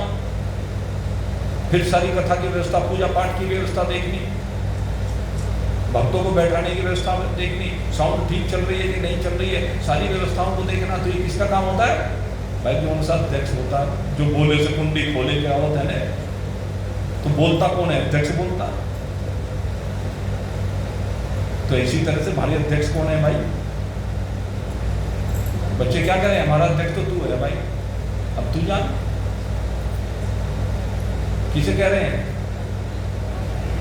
कृष्ण कन्हैया लाल को कह रहे हैं, हमारा अध्यक्ष तो तू है, इसलिए तू जान। बस ये कह दो, यही कह दो भगवान से। जैसे यहां लोक में कह देते हो ना, तू जान। जब नारद जी ने रत्नाकर को घर पे भेजा और रत्नाकर ने जाकर पूछा कि जो मैं पाप कर्म करके, हिंसा करके तुम्हारा पेट पाल रहा हूं, तुम इस पाप में मेरे भागीदार हो कि नहीं? कहने का भागीदार नहीं है। तू कैसे खिलाता है, कैसे कमा के लाता है, हमें कुछ लेना देना नहीं। हम तो एक बात जानते हैं, तेरा दायित्व हमें खिलाने का। अब तू कैसे ला? आंख खुल गई, आंख वहीं खुल गई। कहने लगा, अरे पाप कर्म कर माया जोड़ी, बन गए लाखी और करोड़ी। लेकिन साथ जाते नहीं किसी के, एक कोई साथ में जाने वाले नहीं, सब ये रह जाने वाले। इसलिए समझ में आ गई बात में इतना करके, और उसी दिन भगवान के तुम लगा, उसी दिन जीवन में परिवर्तन हो गया। कहने लगे, अरे जहां तक मेरी बात है, ये तो अपने अपने चक्कर में लगे हुए सब। उसी दिन वैराग ले लिया, गुरु जी से मंत्र लिया नारद मुनि से राम नाम का, और राम नाम का मंत्र लेकर के अब तो राम के भरोसे छोड़ के चलते। आप सोच रहे हैं हमारे बिना कुछ नहीं होगा। क्यों भाई, जब तेरे माँ बाप गए, बाबा दादा गए, उनसे ऊपर वाले गए, तो तब भी यही सोचा जा रहा था इनके बिना कैसे घर चलेगा। चल नहीं रहा है क्या? परिस्थिति तो उस समय ही रही होगी जब बाबा दादे गए, तो उनके बिना घर कैसे चलेगा? उस समय तो आई होगी बात, तो चला नहीं क्या? अरे कोई चला जाए, ये संसार की रौनक तो ऐसी रहती है, ये संसार तो सदा से ऐसे चलता है, ऐसे चलेगा। तू क्यों पाप का भागी बनता है? भगवान यही समझाना चाहते हैं, तू पाप का भागी मत बन, अपनी नैया को मेरे हवाले कर दे। तू अपनी नैया का मल्ला मुझे बना ले, तेरी नैया का मल्ला मैं बन जाता हूं। भगवान तो बनने को तैयार बैठे, हम बनाने को तैयार नहीं, समस्या है। तो भगवान ग्वाल वालों से यही कह रहे हैं, तू अब अपना भार मेरे पे सौंप। ठीक है, हमें तो स्वीकार है, अब हमने अपना भार तेरे ऊपर सौंप दिया है। कहने फिर ठीक है, अब तरकीब भी मैं ही बताऊंगा, माखन खाने को कैसे मिलेगा। तो कैसे मिलेगा? शाम को बताऊंगा। मैं क्या करूं, देखो टाइम तो अपनी गति से आगे बढ़ता चला जाता है, और अब तक मैंने भागवत की ये मनोहारी कथाएं नहीं सुनाई थी, लेकिन आज मन हुआ किसी अन्य विषय को उठाने के बजाय आज भागवत जी की कथा आपको सुनाते हैं। और भागवत जी की कथा क्या, भगवान की कथा सुनो, कृष्ण भगवान के प्रेम की कथा सुना, कृष्ण भगवान से कैसे किसका प्रेम हुआ, और कृष्ण भगवान ने उस प्रेम के वशीभूत होकर के क्या क्या लीलाएं की। क्योंकि हमारा जब प्रेम प्रबल होता है ना, तब ये लीलाएं होती हैं। तो आज सायंकालीन सत्र में भी आपको इन दिव्य लीलाओं, माखन चोरी की लीलाओं से प्रारंभ करेंगे, और दिव्य लीलाओं को आज आपको सुनाएंगे। और जो सबसे बढ़िया लीला भगवान की हुई है वो रास लीला, वो कल को सुनाएंगे। कल प्रातःकालीन सत्र में हम आपके सामने रास का वर्णन करेंगे। आज तो भगवान की लीलाओं में, मधुर मनोहारी लीलाओं में डूबेंगे। और यहीं पर आप सबके लिए बहुत बहुत शुभकामना करते हुए मैं आज की इस कथा को विश्राम दे रहा हूँ। किस समय तक के लिए? 4 बजे तक आएंगे, क्योंकि 4 बजे आकर के फिर से भजन कीर्तन कथा रसास्वादन सब करेंगे। आप सभी के लिए बहुत बहुत शुभकामना करते हुए हम यहीं पर विश्राम। बोलिए सच्चिदानंद भगवान